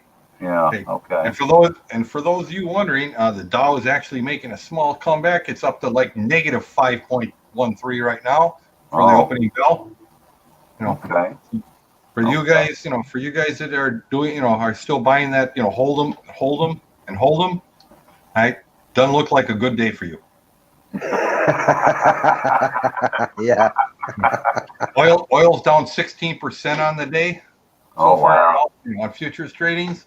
Right? S&P is down negative 5.4. The Nasdaq down 541, and the Dow's 567 to the negative. The FANG index is minus 50.8, and if you don't know what that is, time to sit down and read, guys. Yeah. Okay. Kevin Nash is in the house. Hey, Kevin. Hello, Kevin. I just filled up this morning. Gas dropped 5 cents a liter. We're paying $1.09.9 a liter here now. Oh wow! And Tropical Tim says, "Yeah, I better go. Got beer to drink, buy all walang katapat. Walang karapat. Yeah, it's nighttime there. It's past Tim's. You know, when you get to be that age, you know, you got to go to bed early. It's past his But he- bedtime. Yeah, go to bed early so we can get up and drink much beer tomorrow. Screw, this is the time that he goes down to the tunnels and starts work. Yeah, that's true. Yeah, yeah. Well, yeah, that's right. That's right. Yeah. It's like 9:30 at night there. Oh, I know where he's going. Yeah, you're right. It's work time. Yeah. Yes. Okay. Well, it's 17 peso each. You know, I guess, you know. Gas under $2 Yeah. here. Yeah, it's under $2 a gallon here too. It's Yeah. down to about a. Well, like I said, oil dropped down. You know, yesterday it really dropped. Oh wow. The euro Yeah, took a huge. The euro took a jump. The yen took a dive. I mean, we're losing money to the pound and the Aussie dollar. So Okay. here in the U.S. So Well, I know it was down to about, I think, $1.93 a gallon here yesterday. So Yeah. it'll be interesting to see what it is today once I get out. They're saying here within 7 days or so, it might get down to 95 cents, 94 a liter. Oh, okay. Yeah, I mean, which is good for me. And Right. you know, just so everyone knows, I mean, what's kind of driving me nuts is usually if you see the stock market take these kind of dives in futures, right, it means people are moving money over into cash, which is true, right? But gold is down 0.01%, which is kind of a thing that means they're not moving it into precious metals. And where are they moving it? So I thought maybe they're moving it over to cryptos, but all the cryptos are running 10 to 12% negative. Yeah. The bigger ones. The U.S. Crypto market's down about 6.5%. Yeah, Jeb Jam looks like he just got something on that. Just put something out about that. Yeah, Okay. so my guess is what they're doing is what they call tax flips. Right? What tax flips are is you invest a lot of money, let's say in a Dow's future, or the S&P 500. It's sort of like a mutual fund. Right? You've now lost 20. You've just now lost 20% of your investment in that. So what you do is you sell it today, and then you buy it right back. Right? So now you have something that shows a 20% tax loss when you make the 20% back. Yeah. It's a way. It's a way that the very rich, kind of keep from having to pay taxes. Get richer. Well, it's just to avoid taxes. Because if I have something that is worth $100,000 tomorrow, it's worth $80,000. I sell it for $80,000, buy it for $80,000, and a year later it's worth $100,000. I sell it. How much money did I make? Nothing. I got $20,000 in loss and $20,000 in profit, but I still got the $100,000. Yeah. So Just play the game. Yeah. Uh, I I never dabbled in the stock market. well, I mean, most people don't. Most people, it takes a little bit to learn. I mean, I spent 10 years kind of reading on different things and playing with numbers on a spreadsheet. Like if I did this and did this, and finally worked out a system that works for me. Yep. And I understand what I understand the games I'm playing, Yeah. and how and I have 10, 15 factors I look at every day, and they go into a spreadsheet and it gives me a number, and if the number is positive, number negative, which way am I going to go? Right? What am I going to get? As far as I do all my stuff on what they call indexes, like S&P 500, Dow indexes, and that the Forex, what foreign exchange indexes. The reason is because I don't have time to sit down and try to guess what a stock's going to do, a particular stock. Oh yeah.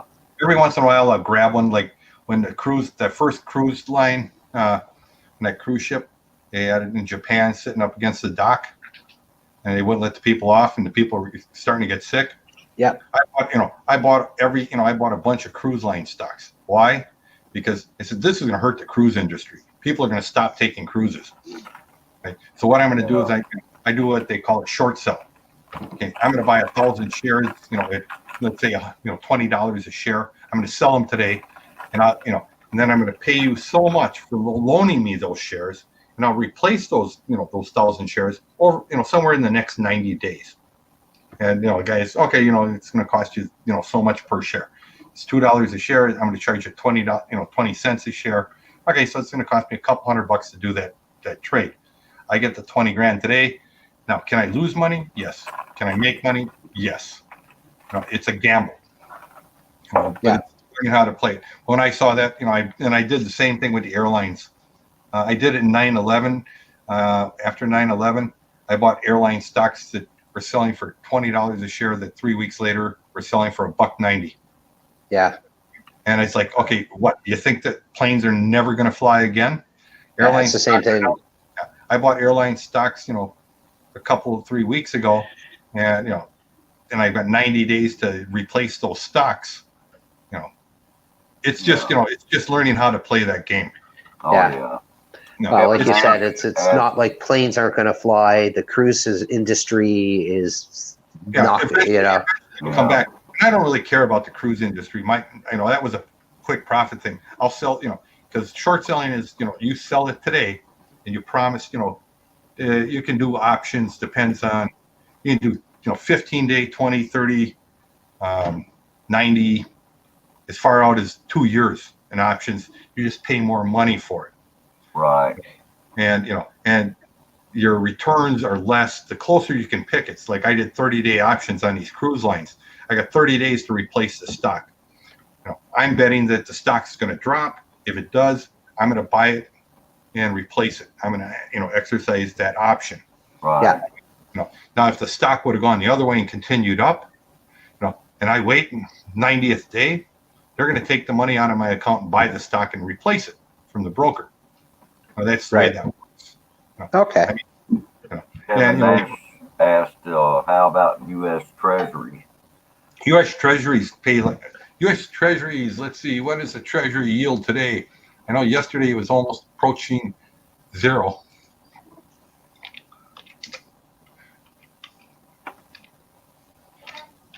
Hey. I'm ready whenever you are. Okay. Give me 15 minutes. Yeah, he said U.S. 10-year Treasury rates fell last year to a low. Wonder how it is today. Well, I know they've been dropping. They were down. There's a talk that U.S. Treasuries may have to go into the negatives. And I told somebody, I said, I don't really think that right now the yields are 0.3%. 3 months, and around 0.3. There's, which, that's 0.3%. So, right.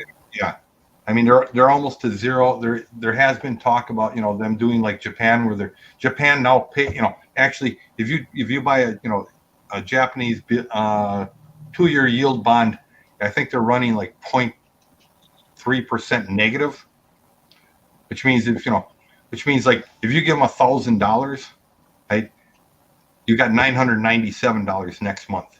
We're taking it. We're actually going to take it from you. All we're going to do is hold on to your money. There's talk that U.S. bond market may do that very quickly. Right. Hey, Filipina Desert Gardener. Filipina Desert Gardener. Hello. This is Shooting Star actually substituting for MK Show TV. I do want to welcome you here. Just to let everyone know, we are going to end this stream here in about 5 minutes. Yeah. And there's Filipina Desert Gardener. She lives just down the road from me. Okay. She's about I think I'm a couple hours probably away from where she is. I think she's in the northern part of the Sonoran, desert. I'm a little farther north than her. Oh, okay. What part of Arizona are you in, Scoot? I live in Mesa, Arizona. Mesa, Arizona is where it's at. It kind of all grew up around me now, so. Oh, okay. Pretty soon, there's too many people around here. I got to go. Is that? Yeah, you were saying that. I remember a few months ago. that when you got there, there was hardly anybody, and now it's just what, subdivisions? Yeah, it's subdivision after subdivision. Wow. I mean, right down the road from me, it used to be the General Motors Desert Proving Grounds. It covered 5 square miles, 5 U.S. square miles. So approximately, say a square mile is, what is it? Square mile is like 40,000 hectare. Yeah. So so you got about 200,000 square hectare. There's nothing more than a big open field with some tracks and for the things for them to drive around in. And there wasn't. I'm trying to remember. There's probably 10 kilometers to the closest grocery store, gas station, and all that. Today, that Desert Proving Grounds now has 42,000 houses built on it, and they're continuing to build houses. Yeah. Yeah, that's in 20 years of progress. It's kind of like Toronto, we've had a massive building boom for the last Well, people 10 don't to realize, 15 years. people don't realize how many people here, worldwide, explosion of growth we've had, and how many people have moved off the farms as farms have become more corporate, where you can have a machine. I was telling a friend of mine, he grows, he grows rice over in the Philippines. He's got a couple of hectares of rice fields. And I said, well, I was over in Arkansas, and I took a picture. He said, this friend of mine, his brother is a rice farmer. Right? He farms just over 100,000 hectare. Right? He has a machine. Yeah, he has a machine that will clear 2 hectare and clear 2 hectare of rice per hour. Wow. And they, when they go to harvest, they start it up, and they work for about 80 hours nonstop. The only thing that happens is when the guy gets down to the end, the next guy climbs, says, "Oh, I've been doing this for 4 hours." The next guy goes in, climbs in for 4 hours, and just truck after truck keeps leaving with rice. Yeah. And the rice there, okay, they actually chop it, gets stripped off, and gets hulled, and all they get is the white rice going into the trailer, and the trailer heads off to the plant that bags it. Yeah. Everything's automated right off. There's nobody, cutting it by hand. There's nothing. It's like, what? Yeah. And not drying at the side of the road. Right. Yeah, that doesn't happen. It all goes, and it goes to a place, and they actually put it in a machine that does what they call a vacuum drying system. And it gets heated and run into a vacuum chamber, where it comes out 20 minutes later perfectly dry, and they can do it. They do it in tons and tons per hour. Wow, that's cool. I don't know in the Philippines if that would ever catch on. Not for a long time. It wouldn't, because first of all, you need huge flat areas. I mean, Arkansas, we're talking, and it's not just this one guy's field. Right? There are probably, most people don't realize Arkansas grows about 30% of the world's rice. Did not know that.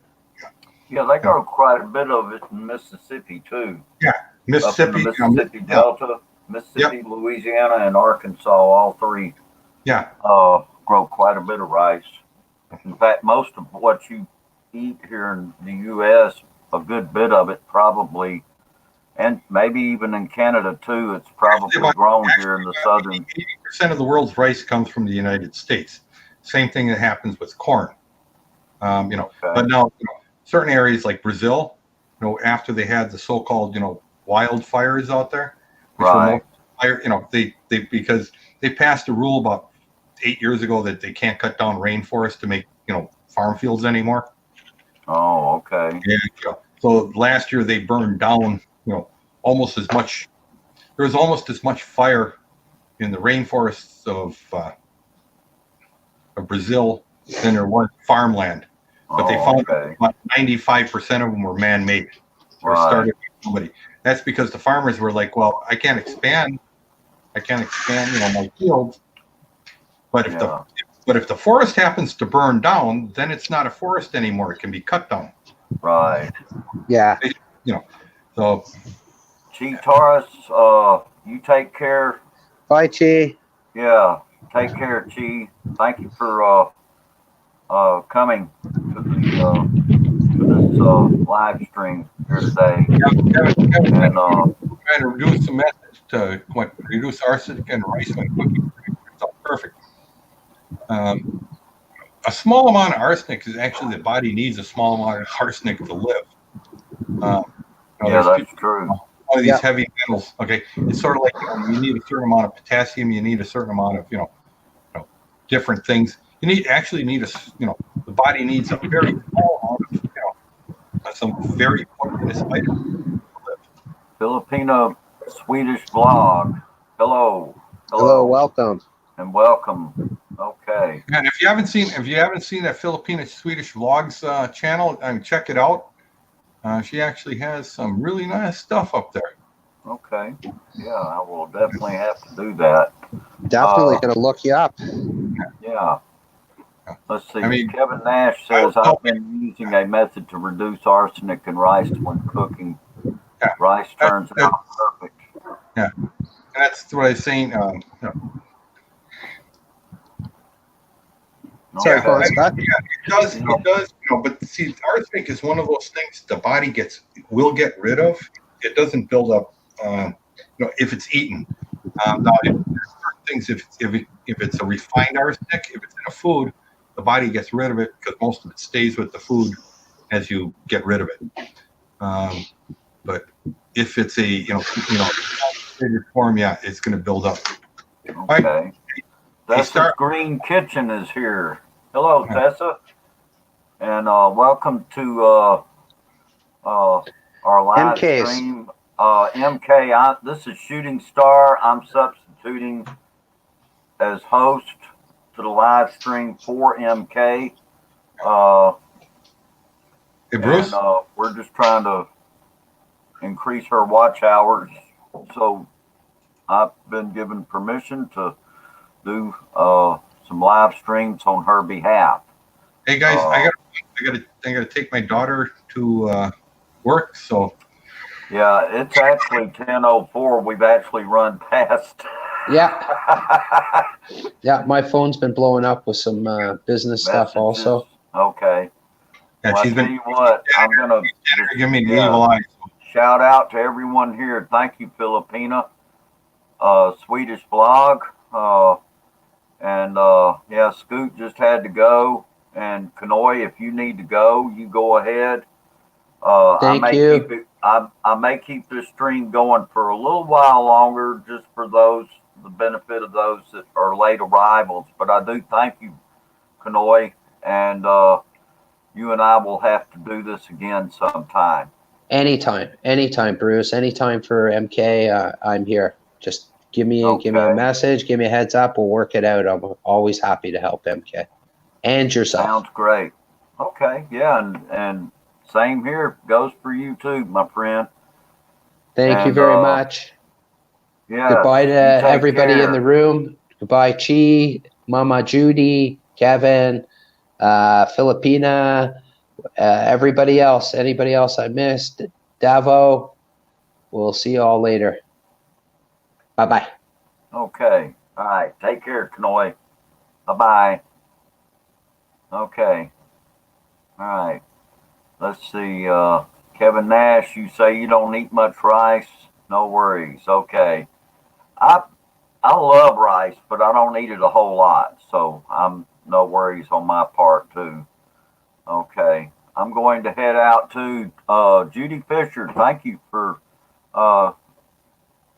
coming here today. Enjoyed having you here. And okay, we will see you again soon. Thank you. Okay. All right. See you later, kids. All right. Judy. Okay. All right. Now, if anyone wants to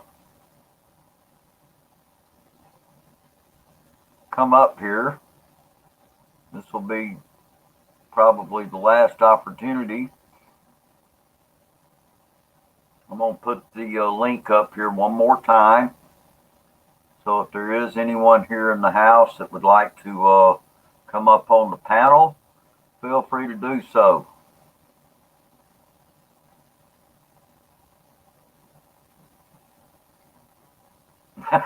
Yeah, thanks, Kevin.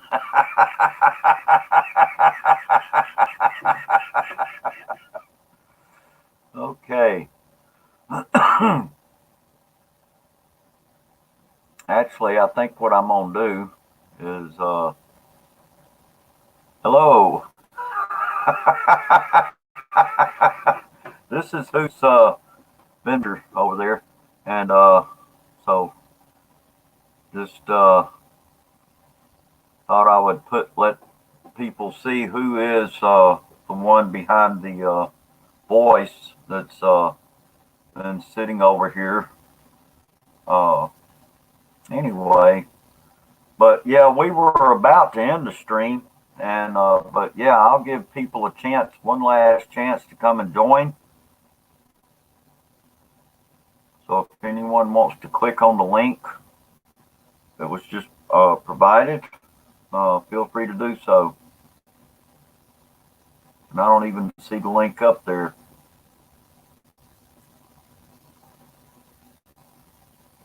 Okay, let me. Well, maybe it just hadn't made it up there yet. I don't understand. Well, it's up here. I'm just, for some reason, not seeing it. Oh, there it is. Okay. Okay. All right. Do we still have people in the house?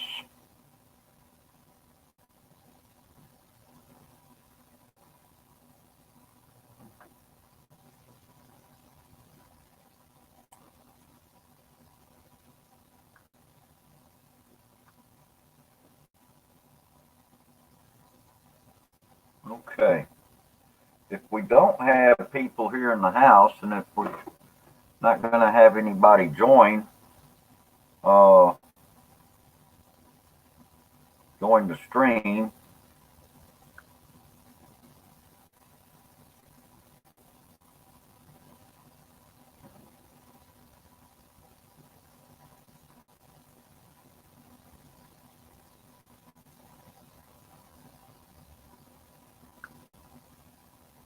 okay, we've got 9 watching now.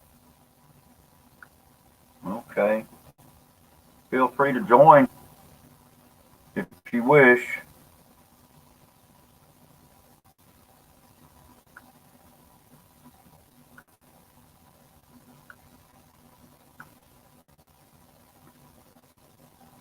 Kevin Nash. Okay. Welcome, Kevin. Hello. How are you? Yeah, I just wanted to say real quick that thing about the rice I was reading the other day. You know how rice has 10 to 20 times more arsenic in it than other crops that they grow in the dirt because of the fields are flooded and wow. the water carries arsenic into the plant a lot easier. It's not usually for heavy rice eaters. It could be a concern, and certain types of rice have more arsenic in it. Basmati has less. Brown rice has more. Other products they make with rice, like rice milk, rice cakes, and blah blah blah, have arsenic in it. Rice milk has a lot, and I think they use brown rice to make this rice milk and stuff. But anyway, 10 to 20 times more arsenic than other food crops. So I thought, well, what the heck, man? If these people are eating a lot of it, could it cause health problems? And they list some health problems that it can cause, cancers and all kinds of weird stuff going on. So they also they tested how to reduce the amount of arsenic, and they found out that by rinsing the rice and soaking the rice overnight kind of opens up the rice to release the arsenic into the water. And then what you do overnight, you have it in a lot of water, you drain the water out and rinse the rice, put it back into the pot, and instead of cooking it with 1 to 2 ratio, 1 cup of rice to 2 cups of water, you use a ratio of 1 to 5. So like yesterday, I cooked my rice. It was 2 cups of rice and 10 cups of water.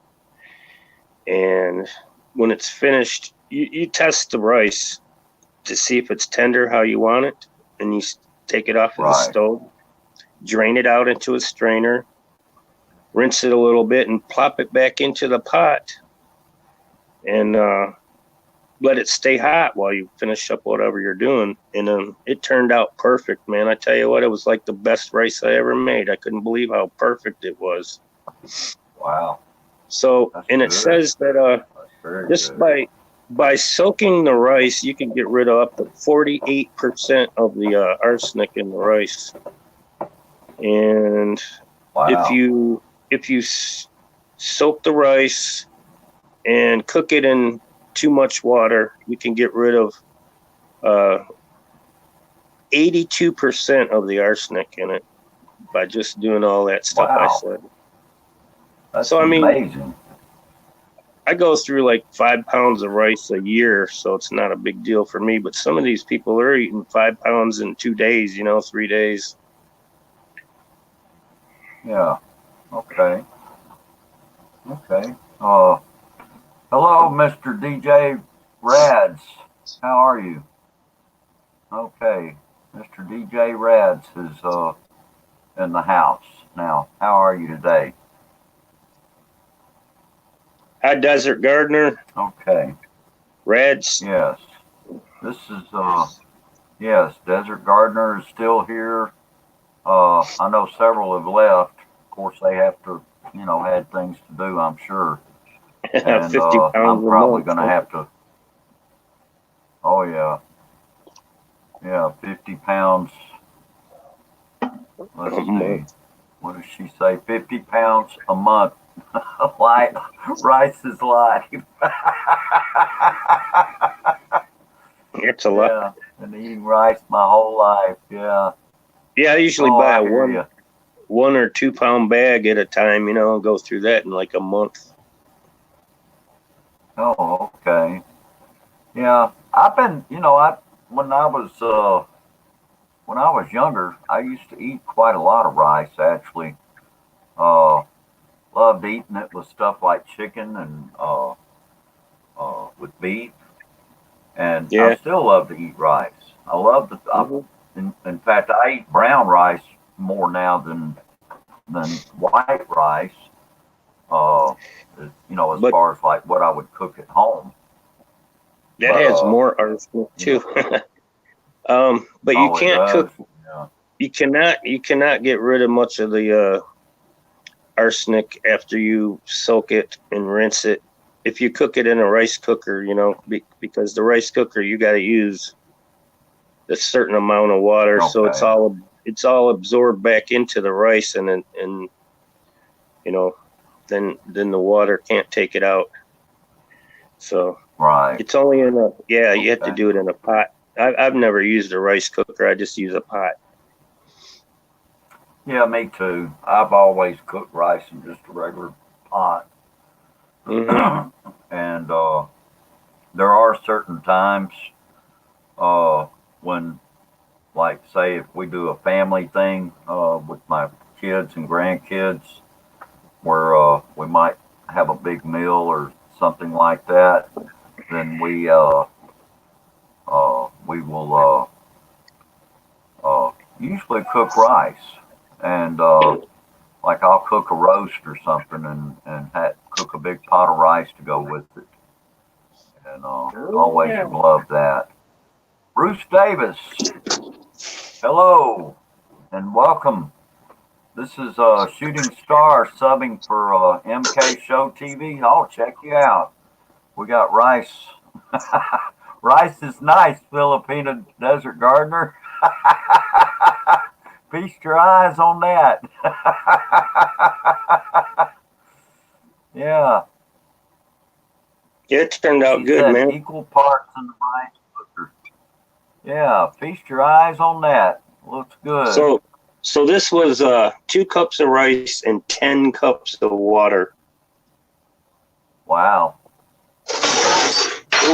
Then I used this I use this to strain it after the rice was cooked tender, and then I just threw it back in the pot. Right. Well, it was still hot. Put the lid on, and it was fine. Perfect. You do that with Right. brown rice too. To cook brown rice, you put Okay. a lot more water than Yeah. you normally would, and it turns out good, man. You just test it. So After you think it's done, test it, see if it's nice and tender, and then stop it cooking. Stop it, drain it out, and yeah. then put it back in the pot. Yeah, it's good, man. Okay. No Okay. more Bruce 2 to Davis. 1. Oh, okay. Well, that's Turns good. out the That's same. good to know. It turns out, it turns out exactly the same as if you did it 2 to 1.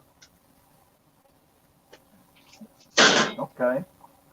Except you're not All letting right. the water Yeah. absorb into the rice. You know, that's it. Right. Okay. Okay. Bruce Davis says, Kevin Nash, shout out to you. And yeah. Hey, Serge. Hi, Bruce. Hey, Serge. How you doing? All right. He says, Bruce Davis says, I love rice. I eat a lot of it here in the U.S. Yes. Yeah, I do too. Well, I don't eat as much of it as I used to, mainly because of, you know, pretty much how my schedule goes. And so, in Yeah, fact, I don't even cook at home as much as I used to. here But we live all anyway, farms. Serge is in the house. How are you today, Serge? All right. Here's all farms, Okay. Bruce. Once you leave the city, it's all farms. In Michigan, they grow a lot of beans and a lot of potatoes. So we grow Oh, up yeah. on potatoes because potatoes, like rice, was the life for these farmers and people that live in my area. They ate potatoes, and Right. that was our rice. You know, growing up, we had potatoes 10 different ways. You know, during the week. Oh, yeah. So my mom only cooked Yeah. rice once in a while, like a fancy dinner, like Chinese food or something like that. We didn't use, maybe a casserole in the oven with chicken and sauce with rice, but otherwise she never cooked big pots of rice ever. That was Oh, something okay. we only had rice about once every month maybe. Okay. Yeah, I think I've been eating more potatoes here recently than I have been eating rice. but I love Debo both, down. actually. Yeah, Have Davo Don is still here. have fun at work, Let's see, Serge. Serge, he's at work. Okay. Filipino Desert Gardener says, uh, let's see. Hello, yeah, hello, Kevin Nash's Kitchen. Let me put that back up. Okay. All right. I start a new job in April. Yeah, I remember. Okay, so you're going to be starting up at that new job in April. Okay. Yeah, first week start Wow, you have a training. strange voice, MK Show TV. Well, Serge, that's because I'm shooting star, subbing for MK Show TV. And that's why the strange voice. You may recognize the laugh. The Bow Don says the sex change operation was successful. Well, thanks, Bruce Okay. Davis. Yeah. Yeah. Yeah, Serge. I'm Yeah, this will be subbing for MK. We're trying to help her out, build up her watch hours, and she's I've been helping her out with her channel, so that's why I'm up here doing this right now. This actually started out with Canoy in the Philippines, and then Scoot came up on the panel, and we had some pretty good discussion going on up here earlier. Anyway, Canoy and Scoot had to go. Kevin Nash is up here with me now, and yeah. Yeah, I thought MK got some new app on her phone or something to change her voice.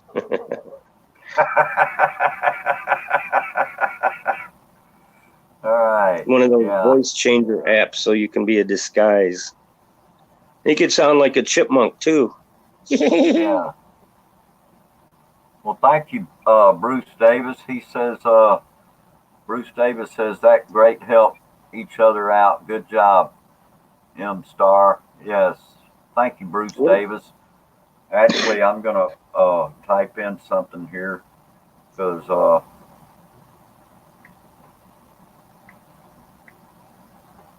What did she say? Something about charity? Something about helping out some charity a little bit or something? well, what she's going to be doing is she's going to be uh, contributing her once she gets monetized. She's going to be contributing to the school back in San Enrique where she's from. Now, she did post something on her community page about this, if I'm not mistaken. Oh, And okay. yeah. But not all. Well, I don't really know how much of it she's going to contribute, but she's got plans to uh, contribute quite a bit, actually. That's a noble thing to do. Maybe Yes, it she could is. go. She could go back there and then see the results. You know. Oh, yeah. Yeah, well, that's what she's hoping to do. You know, that school was a big part of her life for a Yeah, she long turned it time. in from a little shack into a nice looking little classroom there. Oh, yeah. Well, not a shack, but you know what I mean. Fixed it up. Yeah. Yeah. A lot of Her times, voice teachers changed. here, She sound like an teachers alien. here, teachers here spend a lot of their money. Teachers spend out of their pocket to buy supplies and stuff here, even. Oh, yeah. And, because of the school district's funding is low. And they Right. can't get all the materials that they need. So a teacher will go into an office supply place and pick up, $100 worth of stuff. And they do that constantly.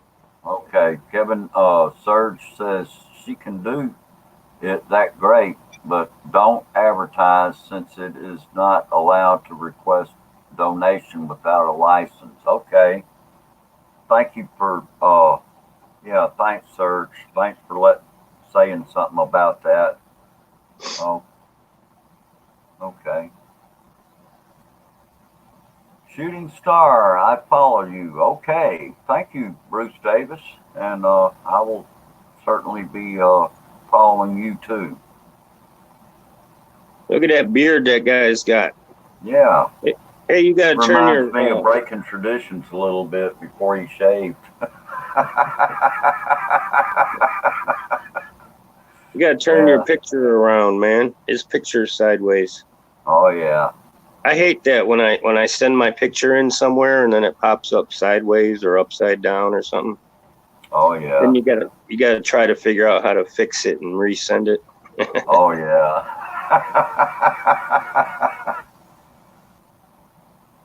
You gotta flip it. Yeah. They do it here in the state.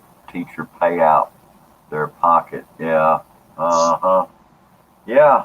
I have a sister that was she was living in Kansas at one time, and she moved back to Mississippi. Well, she was a librarian in the school, and so she got a job at one of the schools here locally, and she was just uh, she was in shock, I think, over not just the low amount of pay that they pay out here in Mississippi, but by the she couldn't believe how much she was having to pull out of pocket just to Well, be able to do some things there for the library. yeah. And so she left. She went to California. She got a job in California and went to work out there. She's retired now, but anyway, she left and You got went to out there. keep in mind that teachers are in a performance-based job too. Oh They're yeah, that's true. required that their students do a certain amount of things during the school year and achieve a certain amount of goals and grade point averages and all that. And the teachers use that to go through different lesson plans that they figure that these kids are going to need these extra things to help them get through. So they'll go buy a little bit of stuff here and there to help them get through this lesson plan Oh, okay. easier. So they're using a little bit out of their pocket to help the kids achieve higher grades and learn the lessons, and then that helps them in their job, so they don't lose their job too. You have a bunch of classrooms with a poor performance. They look to the teachers and find out what are these teachers not doing right and stuff. So teachers use the extra things out of their pocket, Right. to help the kids so that their job performance is a little higher too. Okay. A lot of teachers here with 6, 7, 8 years of college and stuff, they're making 75, 80, 90,000 a year. Right. So, and their husbands usually working and stuff, they live in a nice place, and not always the case, but mostly teachers can afford to use a little bit out of their pocket in most school districts. Lower paying school districts like Detroit or something, it's a little harder on a teacher, if they're digging in their pockets all the time. But I see. probably Okay. depends on the students. If you have students that are living in poor areas and they don't show up all the time and they can't listen during class because they're tired or they're hungry and stuff like that, they perform worse, than the rich kids. Right. So the teacher uses whatever means she can to help them get through the sections of learning. Right. Angel Silvano, welcome to Hello, Angel. MK Show TV's live stream. I'm Shooting Star, substituting for MK Show TV here today.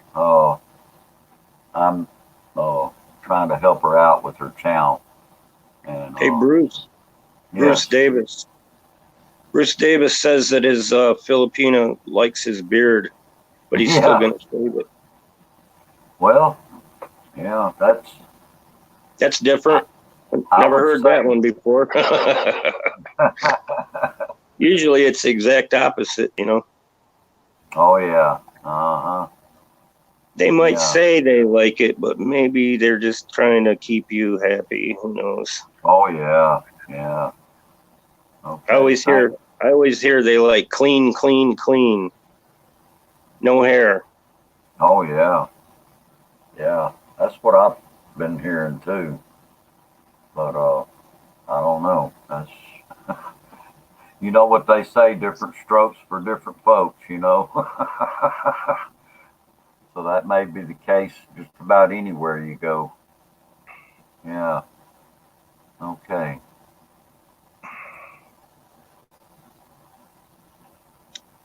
Well, I just thought I'd jump up here to keep things more flowing for you, so you didn't have to do all of the talking. I'm still drinking coffee here. I woke up late. I quit my old job, and now I don't have anything to do except for study for the new job. Right. So I can sleep in as late as I want. Today I have to go take my uniforms. We had a whole bunch of uniforms for my job, and I have to go turn them in and get my last paycheck.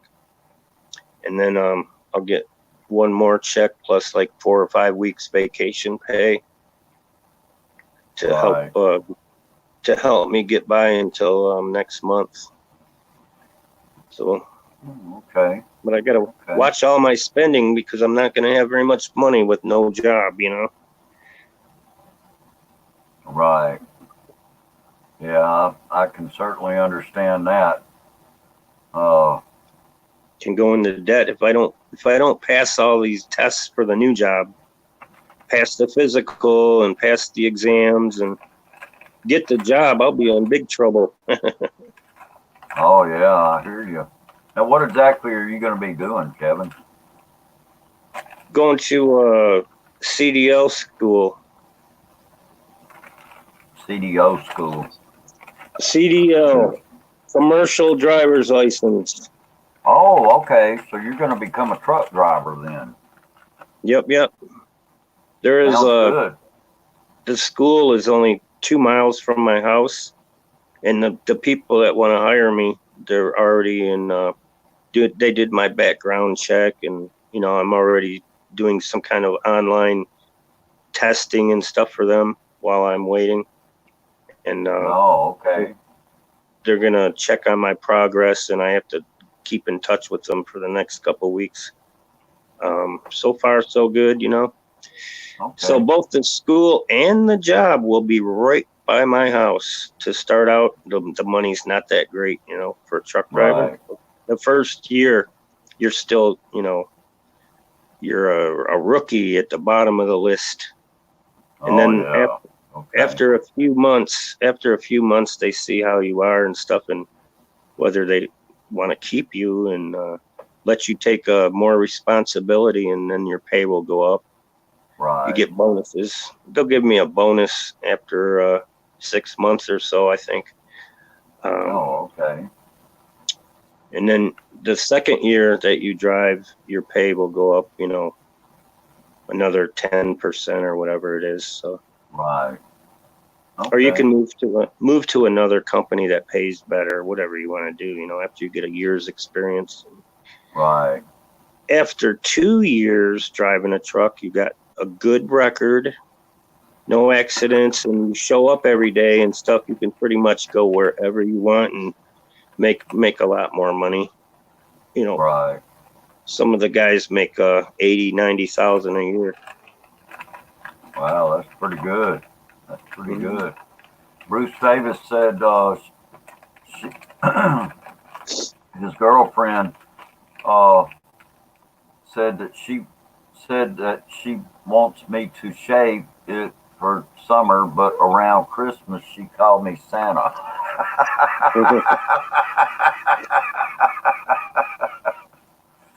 Yeah. Yeah, I was talking to some of the guys, and that's the only way they get to keep their beard. They tell their Filipino that that's a tradition in the United States to have a beard during the winter. Yeah. So they get to keep it, you know. Mm-hmm. It works He for a said- while. Oh yeah. He also said that's really good for you if you like to drive a truck. Yeah. Oh yeah, It's just absolutely. it's something easy to get into that they need a lot of people, so you can get a job easy. It's not necessarily a good job. I might hate it, but I'm going to do it anyway. Just like joining the army. You don't Oh, like it, yeah. but you just do it, and then pretty soon, you know, 6-7 years have gone by. A lot of Yeah. stress. Oh yeah. Yeah, could be a lot of Mhm. stress and bad weather driving and traffic jams, and you don't make it Oh. on time when you're supposed to be there at 3. You show up at 5, and then you get yelled at and all kinds of stuff. So it's My to be expected.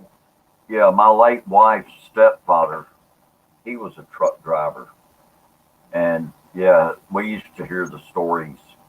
Yeah. Yeah. In fact, her mom used to go with him when he would go out on the road, and you know, we would hear all the advantages and disadvantages of truck driving, and pretty much, you know, we'd hear about how they would have to go from somewhere like, say, Atlanta, Georgia, all the way to uh, uh, California, and they'd have like 2 days to get there, and Hmm. or less. They may have even less. I don't know, but they wouldn't have very much time. Yeah, And anyway, it would be yeah, it sounded pretty stressful. Uh, they they but know they pretty saw a much lot of now. yeah, they saw a lot of places. They got Yeah, a chance to see a lot of different places around America that yeah, they you could think of probably it would like not that. have. Yeah, they probably would not have had a chance to have done had it not been for them doing that. Yeah, Uh, see a lot of Now stuff. there is yeah, there are a few of YouTubers, YouTube channels out there that have truck drivers. Uh, Hmm. I know there's one that she lives up here in Tennessee somewhere, and she's Filipina, in her Yeah, yeah. 50s, and she's a truck driver. There's one that goes with her husband, and she's real Yeah. tiny. And there's the other one, Penne Trucker, her and her husband. Hmm. Yeah, Lola. Yeah, that's her and her husband. And her You see husband her. had to have he had to have surgery not long ago, triple bypass or something like that. Oh wow, Uh, they have yeah. their own So I trucks. don't know if he's. Oh yeah, yeah. But yeah. Anyway, they yeah. There's a few of them out there, and they do a lot of their vlogs are actually of them out on the road, And a and lot of times you they're know. living in their trucks. Oh yeah, yeah, Yeah, absolutely. some of them don't even have a house. Yeah. Well, now Lola, now they do have a house.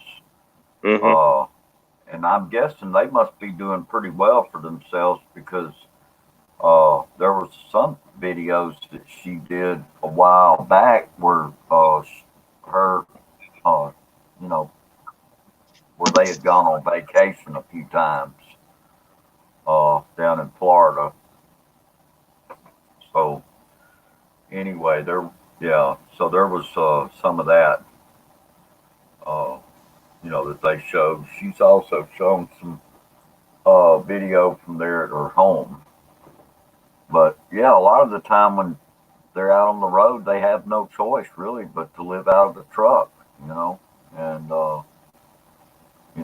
and that's probably the best way to do it, simply because you save money that way. Uh, Yeah, if you don't but have anyway, kids and a house, and you just have a little apartment, you want to get rid of your 6 or 7, $8,000 a year apartment. Just put your crap in storage for $100 a month and live in your truck. yeah, there you go. Save Yeah, your that's for sure. 6,000, $7,000, $8,000 a year in your pocket. Hmm. You have to be a good cook like me though to cook on the road. Yeah, Yeah. I better start watching some of your videos before I go to truck driving school. yeah. I'd have to Oh buy a. boy. They have refrigerators and those things and microwaves and everything. You can plug in a 2 burner electric thing and run that to cook on and stuff. Oh, okay. And you can have a big ice cooler if you wanted. Carry food with you, not buy all the truck stop food. Hmm. Yeah. If you go somewhere and you drop your trailer and you have just your the cab part that you're driving, you could go park in a parking lot at a grocery store real quick and run in there and grab some food and stuff, throw it in the fridge, throw it in the cooler, cans of stuff, whatever you need.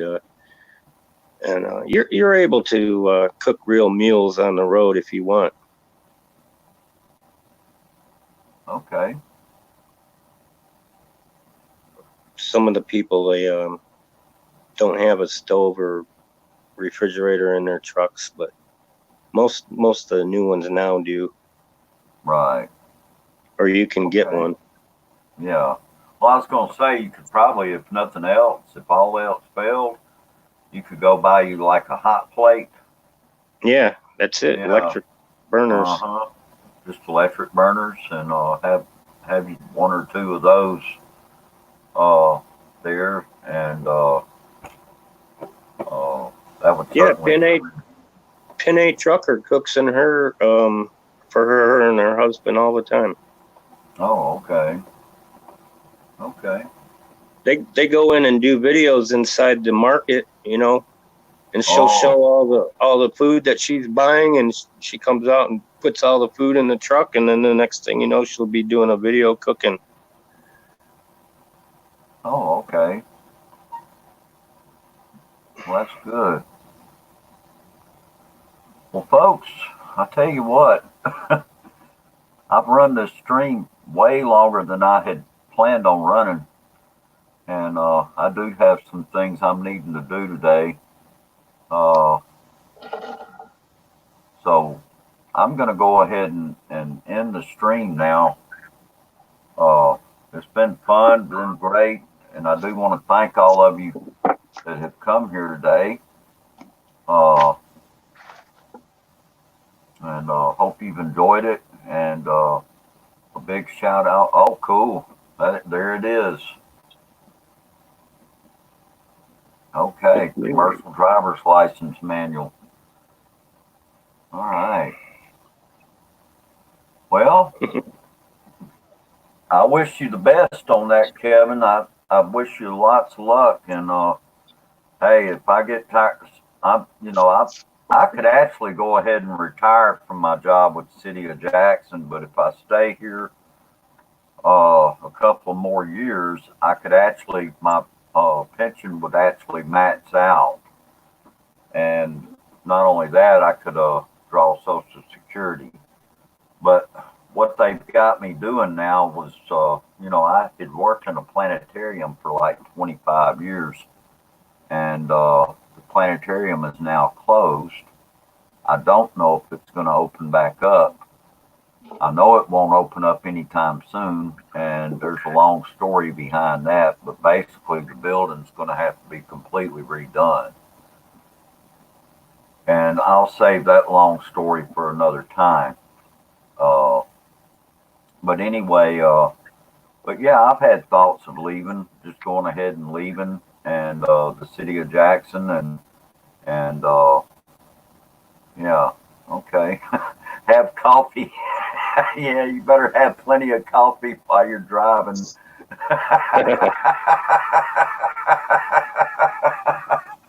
That's for sure. But Yeah, they sent me a I've had app. some. They sent me an app to study, and you got to go through all these different areas of this study stuff, and they can see it on their computer because it's connected to the company's computer, and they see that you're in there doing stuff, And they want you to be ready before you hit the school, because the school costs like $5,000, and okay.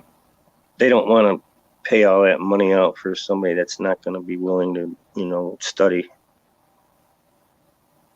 Right. So, I can certainly understand that.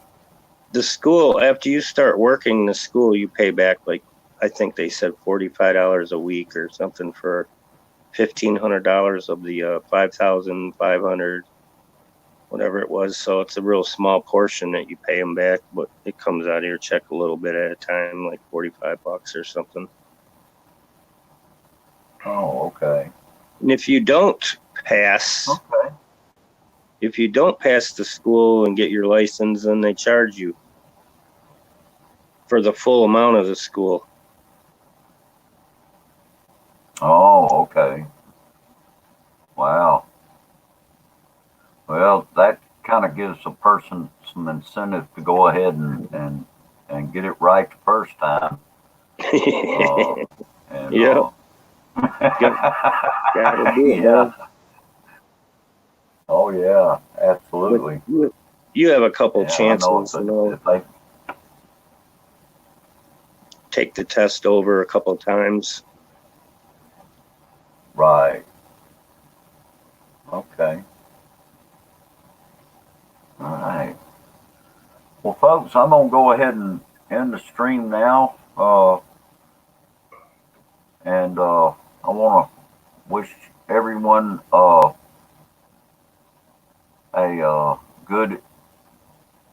good day or good evening wherever you are. And thank you for coming to this live stream. And hope to see all of you again soon. I'm gonna be doing some more of these for MK. Most of them are gonna be on uh, uh, most of them are gonna be on Thursday and Friday evenings here in the U.S. at about 9 o'clock Central Daylight Time.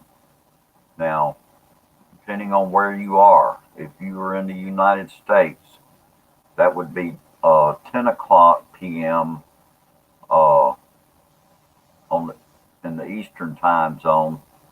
Uh, that would be 8 o'clock in the Mountain Time Zone and 7 o'clock on the West Coast in the Pacific Time Zone. And then if you're in the Philippines or Hong Kong, somewhere in that area, and MK right now is located in, uh, she's located in the in Hong Kong, which is in the same time. Okay, Bruce Davis, you're on the west. You're over in where are you at located, Bruce?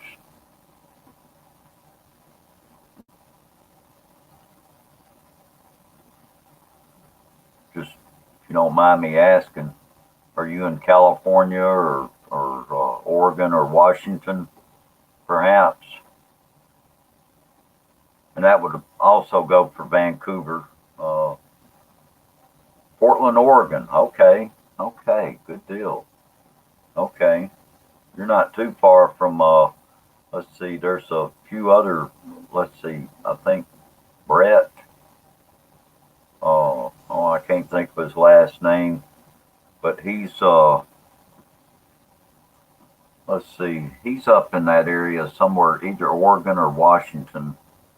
Uh, he he's good friends with Chief Casares. If you know who I'm talking about there. Okay, you know Brett. Okay, good deal. And Lefty All Around, he's in Vancouver, up in Canada. Okay, you know. Okay, all right, good deal. Kevin Nash, thank you for joining me up here on the panel. And uh, yes, okay, and you know Chief as well. Okay, and oh yeah, one other thing, Chief Casares is uh, she's taking some legal action against Frank. Now I don't know who Frank is, but apparently this is a real person. And okay, you're headed back to work. Yes, you take care too. Uh, anyway, it'll be interesting to find out more about what's going on with that. I do wish Chief Casares, uh, good luck with pursuing this. This guy, yeah, I don't know Frank either, and I don't want to know Frank. From what I understand, he's pretty malicious, and he's guilty of slandering Chief Casares. And from what I understand, he slandered a few other people too, and has created a lot of trouble for some YouTubers. So, yeah.